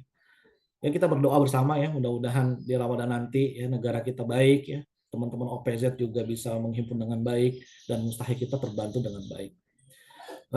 Dari saya itu Pak Daud ya. Demikian. Assalamualaikum warahmatullahi wabarakatuh. Waalaikumsalam warahmatullahi wabarakatuh. Ya, ini jadi sudah komplit ya. Jadi kasus yang ada di DD dan IDEAS gitu ya, dipadukan dengan apa juga yang terjadi di Inisiatif Zakat Indonesia. Dan yang mengisi ini adalah ya penggawa-penggawa yang ada di lembaga masing-masing yang memang sudah punya pengalaman sangat panjang ya. Mudah-mudahan dari materi yang disampaikan tadi bisa memberikan insight ya bagi kita semua. Nah, untuk selanjutnya kita masih ada waktu ya sekitar 15 sampai 20 menit ke depan untuk kemudian kita bisa berdiskusi dan tanya jawab ya. Jadi Bapak Ibu yang mau bertanya langsung bisa nanti lewat ini raise hand, nanti kita buka audionya, dan bagi yang berhalangan ya bisa nanti lewat kolom chat ya. Untuk memancing pertanyaan ya, saya tadi sempat juga menyimak gitu ya. Ada satu pertanyaan yang mungkin barangkali cukup menarik untuk Pak Haryo dan Pak Zidni ya. Mudah nanti yang peserta lain bisa menyiapkan pertanyaannya. Begini Pak Haryo, Pak Irfan ya. Kalau kondisi di eksternal ya, kondisi eksternal ya, itu kan akan sangat sulit untuk kita kontrol ya. Ekonomi gitu ya, kondisi masyarakat begitu ya. Yang paling memungkinkan yang bisa kita kontrol itu kan apa yang bisa kita lakukan di lembaga ya, agar kemudian kita bisa menghadapi tantangan tadi, kemudian kita bisa menyelesaikan kinerja-kinerja kita di lembaga gitu ya. Nah, eh, kalau melihat ya, flashback di Ramadan tahun lalu ya, sepertinya juga kita memiliki tantangan yang hampir serupa ya. Dulu ada Pilpres, kemudian juga ada isu tahun ajaran baru gitu ya. Kondisi masyarakat juga kurang ini, tapi beberapa lembaga termasuk DD dan IZI mengalami pertumbuhan. Ya, kalau kita lihat dari angka penghimpunan lah ya, ada pertumbuhan. Kalau saya lihat tadi di Pak Sidni ada 11 sampai 12% gitu ya. Ada peningkatan penghimpunan. Nah, ini kira-kira gitu ya, apa yang kemudian dilakukan oleh DD dan IZI gitu ya dalam bentuk operasionalnya, sehingga ini bisa jadi apa ya, pengalaman juga menarik bagi para peserta yang ada di sini Pak gitu ya. Nah, itu mungkin pertanyaan pertama dari saya untuk memancing pertanyaan yang lain. Mungkin dari Pak Haryo bisa dulu ini ya, menanggapi. Terima kasih. Berarti Pak Zini. Ya, baik. Ya, terima kasih banyak Kang Daud, kemudian tadi luar biasa Pak Zidni ya materinya. Em, jadi apa? Kalau saya melihat sebetulnya kita lihat kecenderungannya ya, memang lembaga-lembaga atau organisasi pengelola zakat ini tumbuh ya, dan sebetulnya fenomena ini nggak hanya terjadi pada OPZ berbasis masyarakat sipil, tapi juga ada OPZ berbasis negara ya, kayak Basnas itu kan juga mengklaim gitu ya, mengalami peningkatan. Dan ini menarik ya, seperti yang tadi disampaikan Pak Zidni ya di akhir ya, setelah kesulitan itu ada kemudahan begitu. Tadi ada kutipan ayat terakhir, dan kita sebetulnya di DD apa ya, kita kan mengalami beberapa kali krisis ya, kayak misalnya krisis ekonomi tahun 98. Nah itu penghimpunan DD justru malah bertambah 2 kali lipat pada saat krisis ekonomi tahun 98 gitu. Dan kemudian kita tahu pada saat-saat COVID ya, ketika orang bicara tentang kontraksi ekonomi gitu ya, orang bicara tentang PSBB, karantina wilayah, karantina personal di rumah dan lain sebagainya, justru penghimpunan lembaga-lembaga filantropi itu meningkat tinggi gitu. Nah, dan kenapa itu bisa terjadi? Karena memang itu menjadi keprihatinan yang besar di masyarakat, gitu ya. Isu COVID, isu apa namanya, ojol nggak bisa narik gitu ya, karena apa namanya, permasalahan-permasalahan pembatasan wilayah. Pada waktu itu apa ya, menimbulkan keprihatinan yang besar di publik, dan kemudian itu bisa dikapitalisasi oleh lembaga-lembaga filantropi untuk kemudian melakukan penghimpunan dan penyaluran program. Jadi sebetulnya kan semua orang itu kepingin membantu orang lainnya ya. Itu sifat dasar manusia. Ya emang harus digugah oleh setiap fundraiser. Jadi fundraiser itu bukan nyari sumbangan gitu ya, tapi fundraiser itu sebetulnya mengajak orang ya, atau apa ya, memantik gitu ya, jiwa kedermawanan seseorang. Ya memang orang itu terlahir dengan keinginan membantu oleh orang lain. Coba aja kalau disurvei, kalau kita dia survei nanya gitu ya, mau bantu orang lain nggak gitu ya, pasti orang jawabnya mau gitu. Cuma kadang-kadang kita sebagai fundraiser, sebagai penghimpun dana publik itu tidak sampai kepada mereka atau kurang menggugah mereka gitu ya untuk kemudian eh, apa ya, diajak untuk berkontribusi memecahkan permasalahan-permasalahan sosial di masyarakat. Dan ini apa ya, menjadi penting tadi ya, jiwa kedermawanan itu tumbuh ketika mereka menyadari, mengetahui bahwasannya ada permasalahan besar di sekelilingnya, yang kemudian mereka menjadi tergerak untuk melakukan itu. Gitu. Dan kita belajar ya dari COVID itu, sekarang hampir tiap RT, RW, masjid itu mereka punya ambulans gitu ya.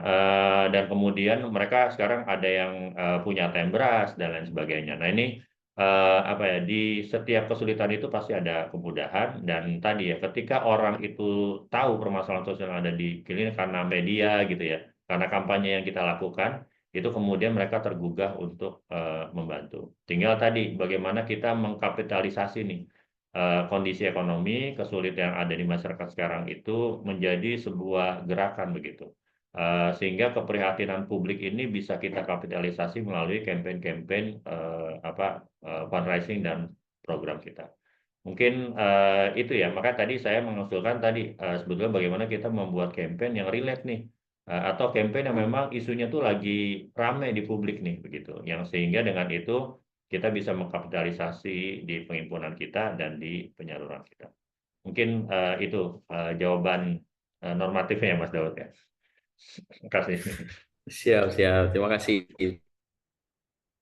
Jadi kata kuncinya kapitalisasi, kemudian campaign-nya relate, kemudian bisa men-trigger gitu ya para donatur itu untuk bisa menyalurkan kedermawanan mereka. Nah, kita lihat pandangan dari ini jawaban dari Pak Zidni ya, Persinya di Easy ya. Silakan Pak Zidni. Ya, baik Pak Daud. Saya masih kesulitan kamera dari tadi, saya otak-atik nggak tahu kenapa ini. Tadi bisa, sekarang nggak bisa. Oh, itu minta ganti device itu kayaknya itu. Ya, Baik. Saya baru.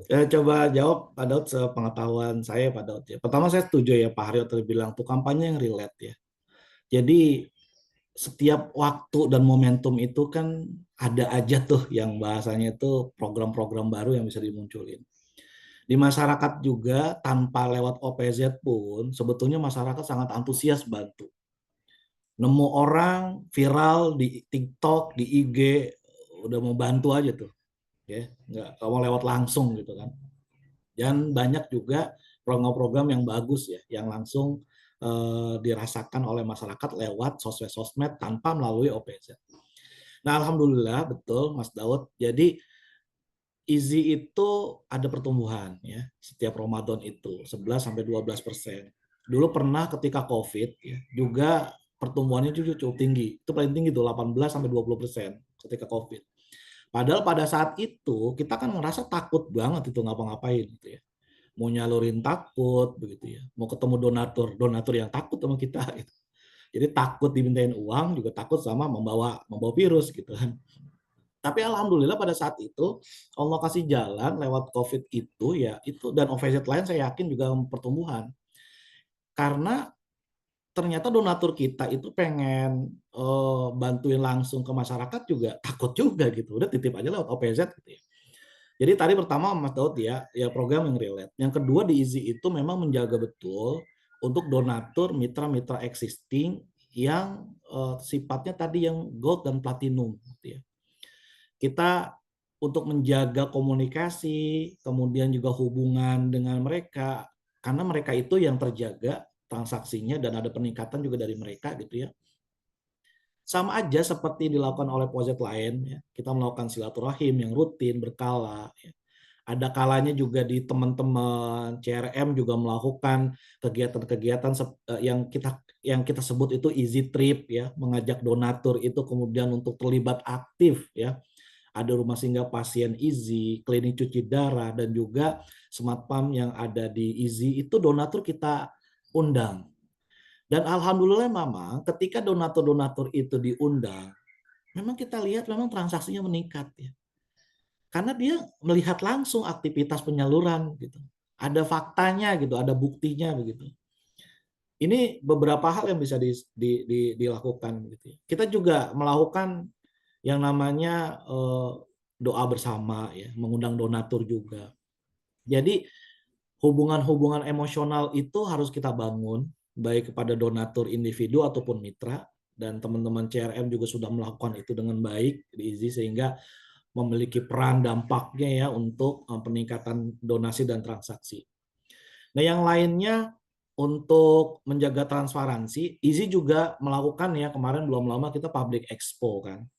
Kita mengundang donatur, kita mengundang media untuk melihat secara langsung gitu aktivitas kita di Easy sebelumnya itu apa aja gitu.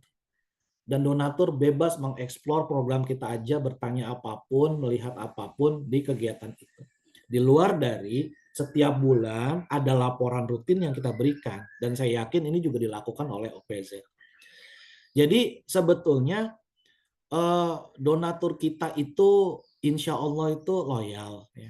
Hanya saja memang kadang-kadang ya kitanya aja yang kurang sabar gitu ya. Kadang-kadang kitanya yang mungkin hanya membangun komunikasi itu berdasarkan transaksi semata begitu.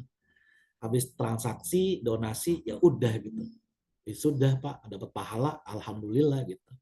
Setelah itu harus dijaga betul hubungan. Dan Pak Daud pakar juga nih di akademisi nih untuk membangun yang namanya komunikasi kepada donatur gitu ya, yang kita lakukan di IZI. Jadi hal-hal ini yang perlu kita lakukan di OPZ dan tentu saja di OPZ yang lain juga pasti melakukan hal yang sama. Itu sih Pak Daud.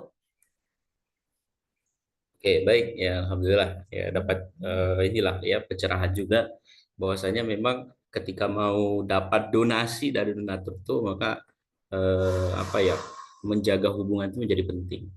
Kalau hati donatur sudah dapat gitu ya maka donasinya bisa mengalir dengan deras ya. Ini ada beberapa pertanyaan tambahan ini di kolom chat Pak Haryo dan Pak Zidni ya. Pertanyaan pertama mungkin kita minta Pak Haryo nanti untuk menjawab. Pertanyaan kedua nanti Pak Sidney. Yang tiga sepertinya sudah terjawab nanti di slide itu ya. Ini pertanyaan pertama untuk Pak Haryo. Langkah apa saja yang diperlukan gitu ya untuk menjaga kepercayaan masyarakat melalui transparansi dan akuntabel dalam pengelolaan dana zakat selama Ramadan, Pak. Silakan, Pak. Ya, baik. Terima kasih banyak. Ya, jadi kita tahu ya bahwasannya biasanya kami itu kalau di Dompet Dova ya itu membagi apa ya campaign program itu menjadi dua nih. Yang pertama itu ada campaign yang sifatnya tematik dan yang kemudian ada yang kedua itu campaign yang sifatnya berdasarkan jenis dana ya. Jadi kalau berdasarkan tematik itu adalah campaign yang sifatnya itu dari isu ya. Misalnya apa namanya sejahterakan guru Indonesia gitu ya. Itu sebetulnya kita bentuknya itu parcel untuk guru gitu atau nanti dananya itu digunakan untuk program pengembangan kapasitas guru gitu. Nah, kemudian yang kedua ada campaign yang sifatnya itu berdasarkan jenis dana zakat. Kayak misalnya apa namanya sedekah subuh apa hari ini mau nggak cuma goceng gitu, cuma 10.000 itu sedekah subuh tiap hari gitu. Nah, sebetulnya di apa namanya untuk yang dari sumber dana ini kita memang ada apa ya, ada donasi-donasi kecil yang memang kita pergunakan gitu dalam tanda kutip ya. Itu sebetulnya untuk menguatkan database donatur kita dan juga untuk akuisisi donatur baru. Nah, dari situ kemudian apa ya, relationship dengan donatur itu dibangun begitu. Nah, dari situ kemudian tadi ya, apa namanya, seperti yang tadi disampaikan Pak Jid nih ya, kan kita berharap dari donasi yang kecil ini, kita tingkatkan lagi jumlahnya menjadi lebih besar. Yang tadinya cuma sekali, itu jadi berkali-kali gitu ya. Jadi kita memang relationship dengan donor, itu memang senantiasa harus dikembangkan gitu. Makanya penting banget kita mengubah donor dari hamba Allah, menjadi jelas nih namanya siapa, alamatnya di mana, nomor WA-nya, nomor ininya. Karena apa? Karena kalau kita hanya mengandalkan apa ya database donatur itu atas nama hamba Allah, maka kita sulit tuh untuk membangun relationship ini. Dan di balik relationship itu ada kepercayaan, tentu ya. Dan kemudian tadi relationship tadi ya, ketika memang taruhlah orangnya sudah apa namanya berdonasi untuk bencana gitu, atau kadang-kadang di campaign kita itu hanya ayo bantu A gitu ya, tapi kita tidak pernah mengupdate apa ya apa yang kita lakukan di campaign tersebut misalnya, kayak misalnya kita misalnya ada bencana banjir sekarang di Sulawesi Selatan begitu ya, atau di Kendari gitu, di Sulawesi Tenggara. Nah itu kadang-kadang kita cuma save Sulsel gitu ya, save Makassar, save ini gitu. Tapi kita mungkin sehari 2 hari boleh. Tapi hari ketiga kita harus mengabarkan, harus mengupdate kalau misalnya relawan kita sudah sampai lokasi. Relawan kita sedang packing barang bantuan. Ya, relawan kita sedang menyalurkan gitu ya. Relawan kita sedang melakukan aktivitas psikososial dan lain sebagainya gitu. Jadi kadang-kadang kita itu hanya campaign di awal aja nih, mengajak orang untuk peduli pada satu isu, tapi kita tidak pernah mengupdate apa yang kita lakukan di isu tersebut. Nah tadi ya, dalam rangka meningkatkan apa ya, relationship tadi, engagement-nya donor tadi, ya tadi kita informasikan laporan keuangannya, laporan aktivitasnya, dan kemudian tadi kita berharap donor yang tadinya cuma sekali sebulan bisa jadi sekali seminggu begitu ya. Yang tadinya cuma 5.000 bisa jadi 10.000, bisa jadi 200.000. Yang tadinya nggak pernah berinteraksi langsung dengan kita, hanya by transfer, itu kemudian bisa hadir di acara donor gathering gitu ya. Bisa ikut tadi ya kegiatan-kegiatan apa ya, cuti berbagi untuk mengunjungi penerima manfaat kita dan lain sebagainya. Nah ini kan kita berharap donor itu memang apa ya, engagement-nya itu senantiasa ditingkatkan melalui relationship yang memang senantiasa berkembang. Dan dengan itulah kita menjaga kepercayaan masyarakat begitu. Dan kemudian tentu saja di tingkat yang lebih luas lagi ya kita ada campaign media begitu ya. Kita ada mengundang jurnalis dan lain sebagainya agar lembaga kita punya reputasi yang baik nih di masyarakat begitu. Yang dari situ orang lebih banyak atau familiar dengan brand kita dan lain sebagainya. Dan saya yakin teman-teman ya di lembaga-lembaga terutama di LAS nasional ya seperti IZI punya tim komunikasi yang memang selama ini menjaga hubungan baik dengan media gitu ya, menjaga hubungan apa, minta endorse ya dari teman-teman influencer kita dan lain sebagainya, dengan harapan ketika apa ya, media kemudian tokoh-tokoh publik itu mengamini kita ini bisa dipercaya, punya reputasi yang bagus, maka kemudian itu juga meningkatkan kepercayaan kita kepada masyarakat. Tapi yang paling penting adalah bagaimana relationship kita dengan donatur kita gitu. Nah ini mudah-mudahan ya tadi seperti yang disampaikan Pak Jit nih ya, Ramadan ini nih jadi bulan nih kita bisa establish apa, bisa membuat relationship dengan donor baru dan memperdalam nih relationship dengan donor-donor existing kita atau donor-donor yang sudah ada. Mungkin itu dari kami. Ya, alhamdulillah ya. Makasih Pak Haryo. Jadi dapat beberapa kata kunci ya. Jadi tetap melaporkan progresnya gitu ya. Sehingga dari mulai awal sampai pada akhir gitu ya. Ini donaturnya bisa mendapatkan informasi lengkap tentang donasi yang mereka keluarkan gitu ya.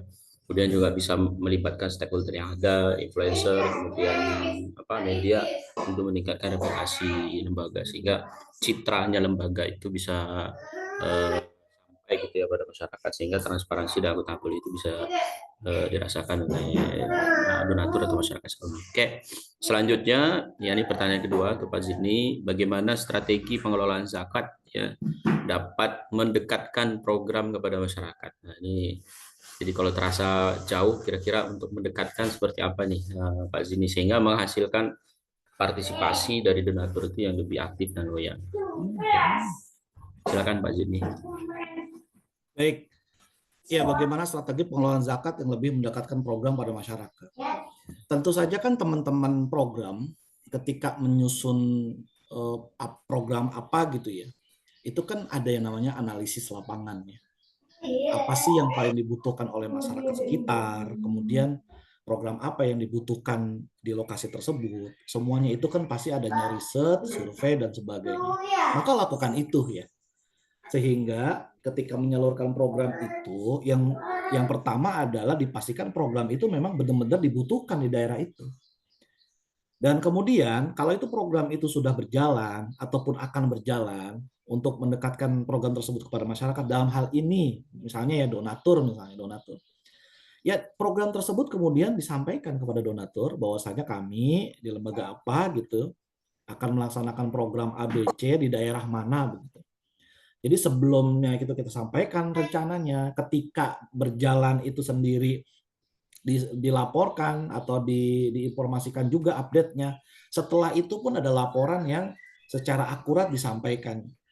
Sehingga masyarakat itu dalam hal ini donatur itu tentu akan tertarik ya untuk membiayai program yang akan dijalankan oleh OPZ, di mana program itu tadi sudah direncanakan dengan akurat ya, sesuai kebutuhan, dan memang itu bisa membantu orang banyak di daerah tersebut begitu. Nah, untuk donatur sebetulnya mereka itu nggak apa ya, sekali-sekali itu dilibatin ya. Memang donatur itu sibuk, tapi kan nggak melulu sibuk dan nggak ada waktu sama sekali. Jadi OPZ itu memang harus kreatif untuk mengajak mitra donatur untuk ikut terlibat langsung program-program tersebut. Program-program di Ramadan ini banyak. Contohnya misalnya bedah musola. Ya bedah musola dibiayai oleh donatur A, dijalankan oleh OPZ B. Tapi masyarakat sekitar itu yang menerima bantuannya itu kan perlu dilibatin juga untuk partisipasi, gotong royong lah istilahnya. Jadi walaupun ada tim OPZ yang ke lapangan untuk bedah musola atau renovasi musola, setidaknya masyarakat sekitar itu bisa dilibatin ya Pak Daud ya, untuk ngerasa musola atau masjid itu adalah musola yang mereka punya gitu. Sehingga bukan semata-mata ini dibantu oleh OPZ A, B, C, tapi sebetulnya adalah ini musola mereka, masjid mereka, sehingga masyarakat itu akan terlibat aktif menjaga, merawat, bahkan juga bisa berpartisipasi juga selain bantuan dari OPZ itu.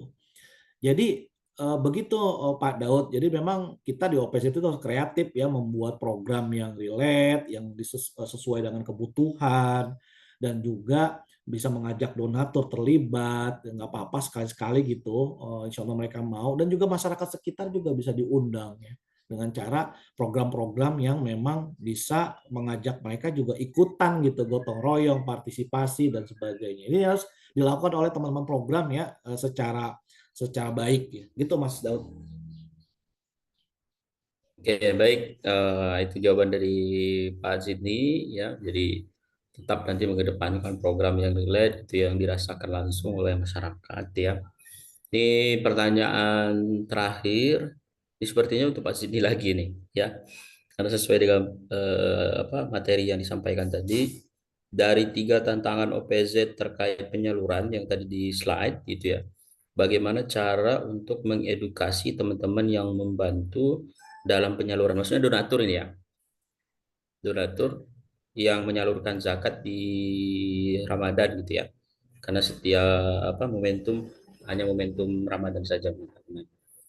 Ya, bagaimana cara mengedukasi ya donatur yang hanya membantu ya di kegiatan di Ramadan saja. Begitu mungkin Pak Zini ya, Iya, dari Mas Bu Daud. Munawar. Iya, baik. Ya, baik. Bagaimana mengedukasi? Ya tentu donatur-donatur yang berpartisipasi ya untuk membantu program-program kita di OPZ, tentu ini harus kita apresiasi ya. Mereka sudah meluangkan waktunya, dananya, dan sebagainya kepada kita gitu ya. Tentu saja edukasi terus dilakukan ya. Harus dilakukan. Dan banyak media yang sekarang gitu ya. Makanya tadi saya setuju ya Pak Haryo bilang itu, ya kita manfaatkan Markom ya, CRM gitu untuk melakukan edukasi-edukasi yang lebih masif lagi, lebih menyentuh mereka lagi gitu ya. Nah, kalau yang dimaksud bagaimana mengedukasi teman-teman yang melakukan penyaluran, dalam hal ini teman-teman program, ya teman-teman program itu harus sering-sering melakukan training, kemudian juga apa sih namanya juga terlibat aktif. Maka kalau kami sih sering mengusulkan teman-teman program itu juga jangan hanya berfokus kepada mustahik, dalam arti hanya fokus kepada penyaluran, tapi juga bisa memahami juga karakter donatur, juga memahami juga karakter mitra ya. Sehingga ketika membuat program-program penyaluran juga itu sesuai dengan kebutuhan donatur begitu ya. Mungkin mitra-mitra kita di level perusahaan ada juga yang ingin menyumbangkan dana zakat perusahaannya juga, tapi pengen juga gitu unsur tanda kutip ya, unsur bisnis dari perusahaan tersebut itu juga kan bisa kebuka aksesnya gitu. Maka ini harus sering-sering yang namanya ya diskusi, kemudian juga sering-sering ya untuk ngobrol juga dengan para marketing. Kadang-kadang ini kan di OPZ itu ya marketing begitu ya, tim program ya tim program gitu. Jadi harus sering saling ngobrol, saling berdiskusi bagaimana membuat edukasi yang baik bagi mustahik, bagi para donatur, dan juga membuat program tersebut itu bisa dirasakan dampaknya ya oleh masyarakat. Itu paling Pak Daud. Oke, baik. Makasih Pak Zidni atas jawabannya. Mudah-mudahan bisa menjawab pertanyaan dari Ibu Munawarah tadi ya, dari Easy Point MH Care ya. Oke, baik.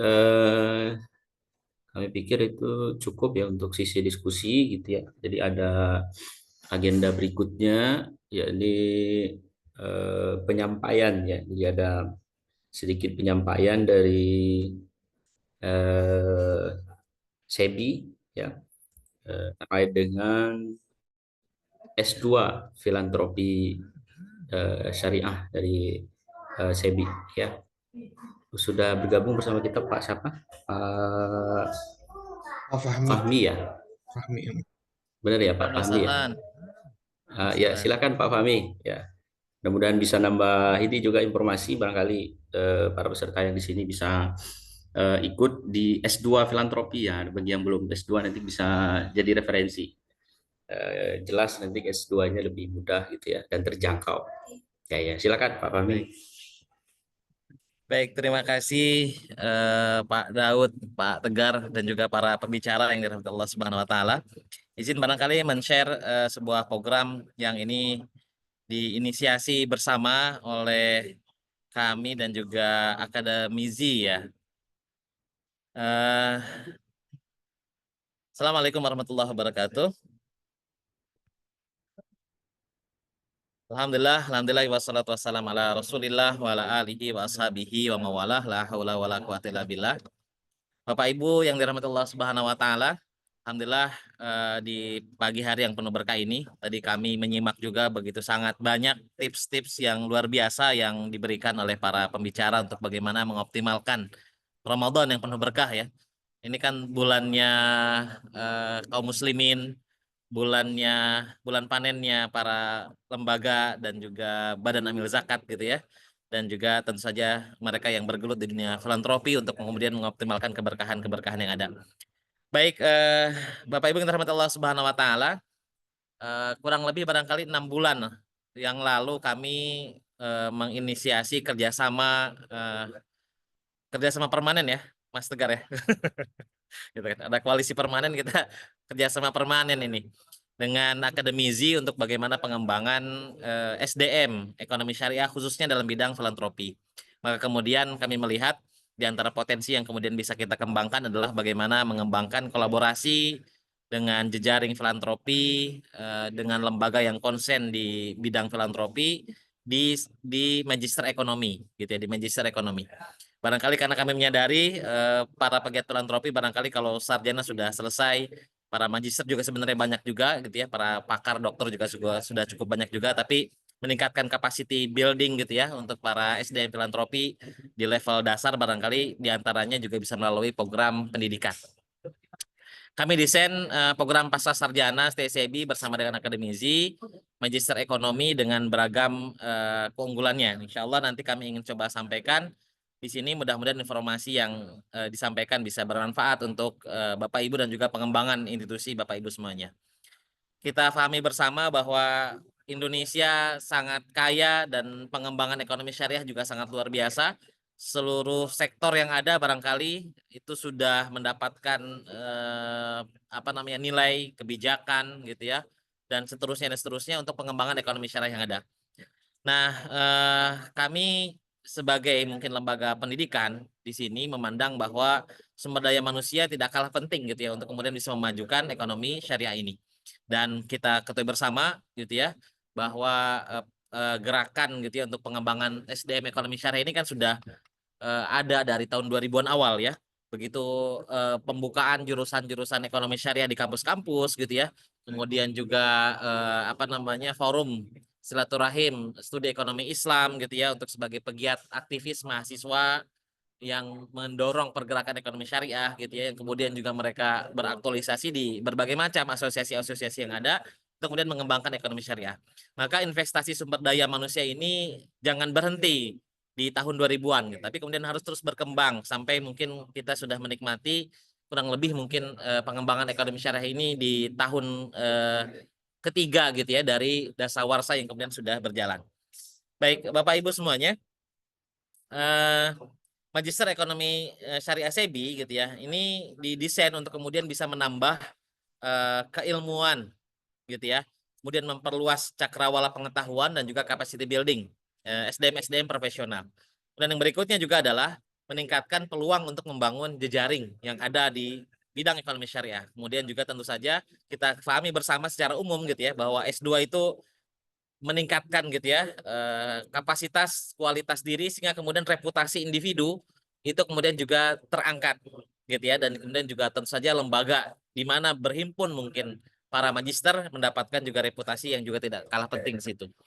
Nah, kebetulan kuliah magister ini kita desain 2 kali dalam 1 tahun penerimaan mahasiswa barunya, yaitu di bulan Maret tahun 2025, artinya perkuliahan dimulai bulan Maret 2025, berarti pas banget 2 pekan lagi atau kurang gitu ya, dan insya Allah dimulai di bulan berkah ini, bulan Ramadan gitu ya, sehingga mudah-mudahan ketika sesuatu dimulai di bulan Ramadan mudah-mudahan juga menambahkan keberkahan-keberkahan. Kemudian berikutnya juga di bulan September. Nah, yang bulan September kemarin alhamdulillah kami mendapatkan kepercayaan publik yang luar biasa. Hari ini sudah bergabung yang sudah kuliah kurang lebih 1 semester itu dan akan menikmati insya Allah gitu kan lelahnya menimba ilmu gitu ya di magister ini mungkin 1 tahun lagi gitu ya. Maka kemudian kami desain bahwa program perkuliahannya itu adalah kurang lebih 1,5 tahun gitu ya, 1,5 tahun atau 3 semester ya, 3 semester. Jadi semester ketiga itu sudah bisa tesis gitu ya, sudah bisa nulis tesis. Kemudian sistem perkuliahan adalah blended learning atau hybrid learning. Bagi mereka yang kemudian bisa menghadiri pertemuan offline, silahkan datang ke kampus kami di Depok atau juga di kelas khusus yang sekarang sedang didesain bersama dengan akademisi gitu ya. Dan kemudian bagi mereka yang mungkin jauh dari Jabodetabek gitu kan, jauh dari kampus, silahkan bisa mengikuti dengan kelas hybrid gitu ya, artinya bisa kelas online. Yang itu juga dengan pendekatan LMS, Learning Management System yang kami punya, sehingga kuliahnya itu adalah 1 pekan sinkron, artinya live ya Zoom gitu ya. 1 sesi lagi berikutnya adalah asinkron melalui pendekatan LMS, video, penugasan dan seterusnya gitu ya. Dan inilah yang membuat kami memberikan sebuah kemudahan ya bagi mereka yang mungkin sibuk, bagi mereka yang mungkin juga punya aktivitas, bagi mereka yang pengen kuliah tapi kemudian juga masih disibukkan dengan aktivitas rutin yang tentu saja itu juga sangat penting. Kemudian perkuliahan ini bisa menopang dan membantu Bapak Ibu semuanya meraih gelar magister gitu ya. Kemudian biaya kuliahnya terjangkau, kemudian dosen akademisi dan profesional di bidangnya, kemudian juga pilihan tugas akhir. Nah, pilihan tugas akhir ini kami membuat beragam supaya membantu ya. Saya yakin mungkin sebagian kita, termasuk saya, kuliahnya semangat, begitu kemudian tesisnya alhamdulillah gitu ya. 1 semester lewat, 2 semester lewat, 3 semester lewat. Nah, itu contoh yang buruk aja gitu ya. Contoh yang baik banyak. Nah, sehingga dengan demikian kami memiliki beragam alternatif tesis bisa, kemudian juga non tesis juga disediakan, ya. Non tesis bisa berupa studi mandiri atau publikasi ilmiah jurnal gitu ya, ataupun juga laporan mungkin aktivitas profesional gitu ya, yang di dunia pekerjaan Bapak Ibu semuanya, yang itu kemudian kita format dengan studi mandiri gitu ya, atau project gitu ya, atau laporan projectnya. Kemudian Bapak Ibu semuanya, konsentrasi kami mengembangkan beragam konsentrasi ya. Yang konsentrasi ini tentu akan membuat beragam macam keilmuan yang bisa ditekuni oleh Bapak Ibu semuanya, sekaligus juga peminatan ya, sekaligus juga peminatan. Ada konsentrasi keuangan dan perbankan syariah, Islamic Finance and Banking. Kemudian berikutnya yang kedua adalah filantropi syariah, Islamic Social Finance. Yang ini dikerjasamakan khusus dengan akademisi ya dalam pengembangan kurikulumnya, dalam pengembangan sumber daya manusia, dosennya dan seterusnya. Dan berikutnya juga adalah yang ketiga adalah kepatuhan syariah dan fikih muamalah kontemporer, syariah compliance dan Islamic jurisprudency. Kemudian berikutnya akuntansi dan tata kelola dan industri halal dan bisnis syariah. Yang kelima, kemudian yang keenam adalah ekonomi pembangunan dan kebijakan publik. Apa itu artinya konsentrasi? Konsentrasinya ada pada mata kuliah. Jadi ada mata kuliah khusus yang kami desain adalah untuk kemudian bisa fokus kepada bidang konsentrasi tersebut. Ada kurang lebih 3 sampai 4 mata kuliah yang kemudian bisa mendukung Bapak Ibu semuanya untuk menekuni satu konsentrasi tersebut. Dan yang kedua adalah peminatan penelitian. Bapak Ibu semuanya senang dalam bidang filantropi syariah, misalnya mau meneliti tentang bagaimana kampanye Ramadan yang paling efektif gitu ya, dari mungkin studi banding beberapa lembaga zakat gitu ya, misalnya di tahun 2004 misalnya, atau 5 tahun ke belakang dan seterusnya gitu kan. Maka kemudian Bapak Ibu semuanya bisa memilih konsentrasi filantropi syariah. Artinya konsentrasi sini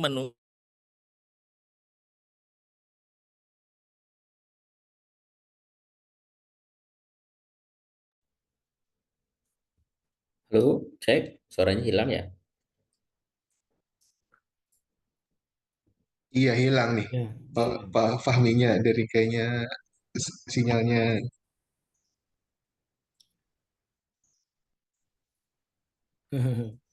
Nge-freeze ya. Nge-freeze. Hmm. Halo, Pak Fahmi.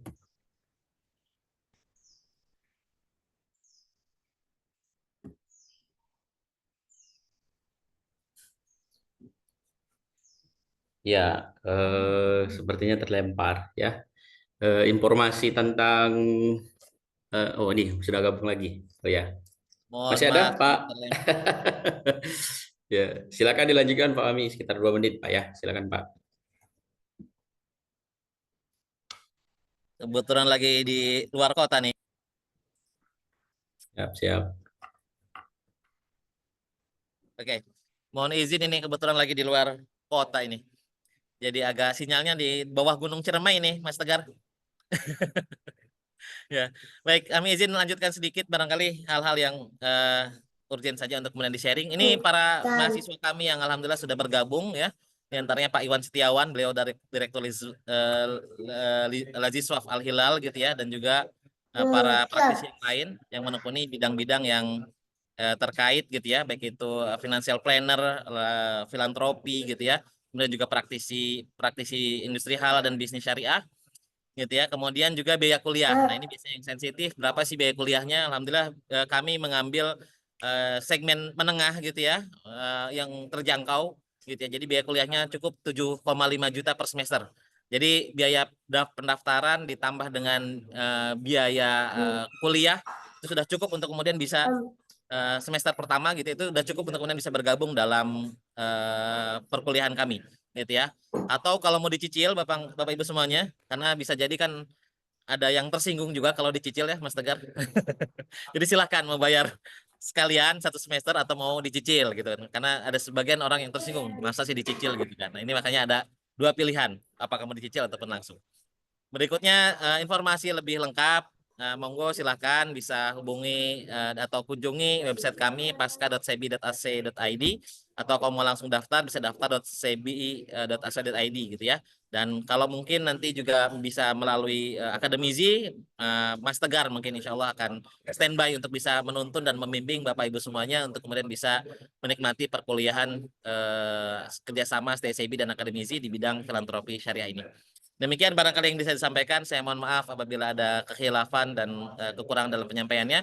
Silahkan bisa kunjungi, dan salam hangat masa depan syariah. Insya Allah kita cerahkan ya bersama dengan ekonomi syariah. Allahumma fiq al-mutarik. Assalamualaikum warahmatullahi wabarakatuh.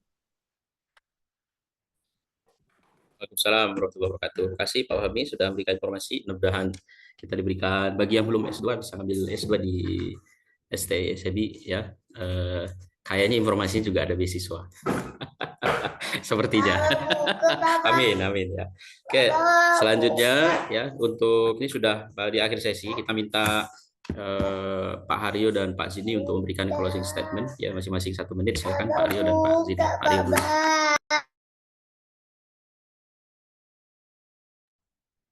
Baik, terima kasih Kang Daud. Ya, apa ya? Ya, melihat memang kondisi ekonomi kita sekarang ya, teman-teman tadi ya.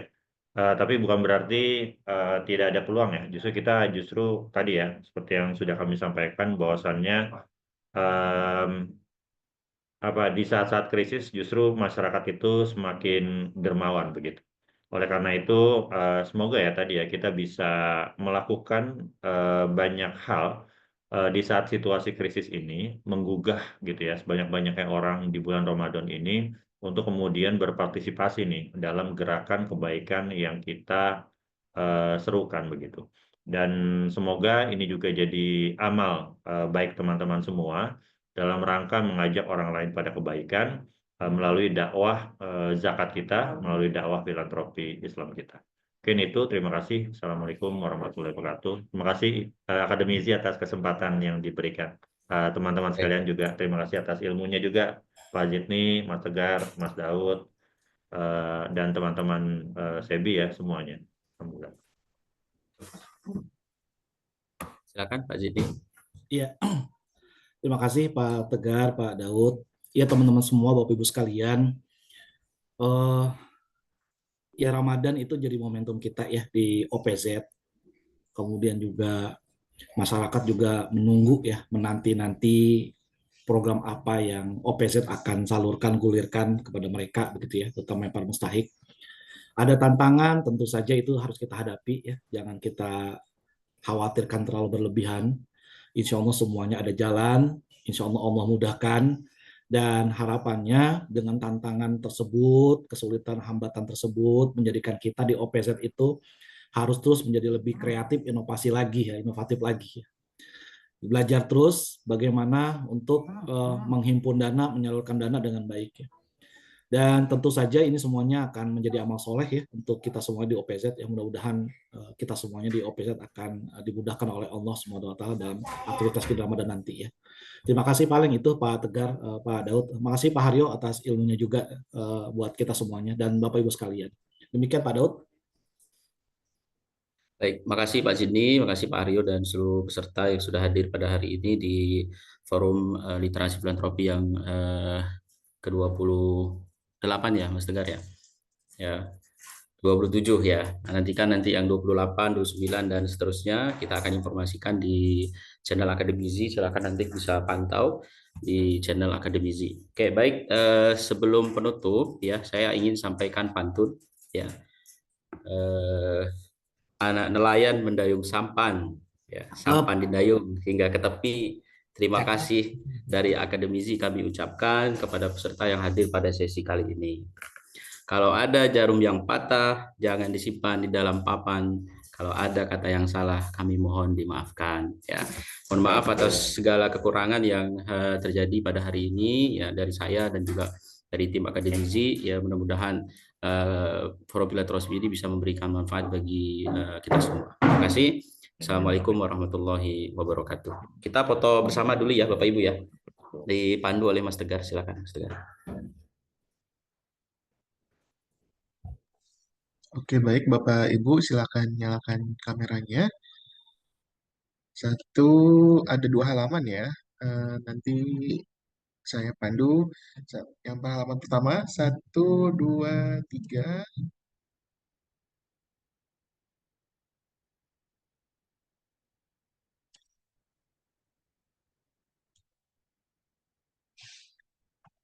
Oke, sebentar.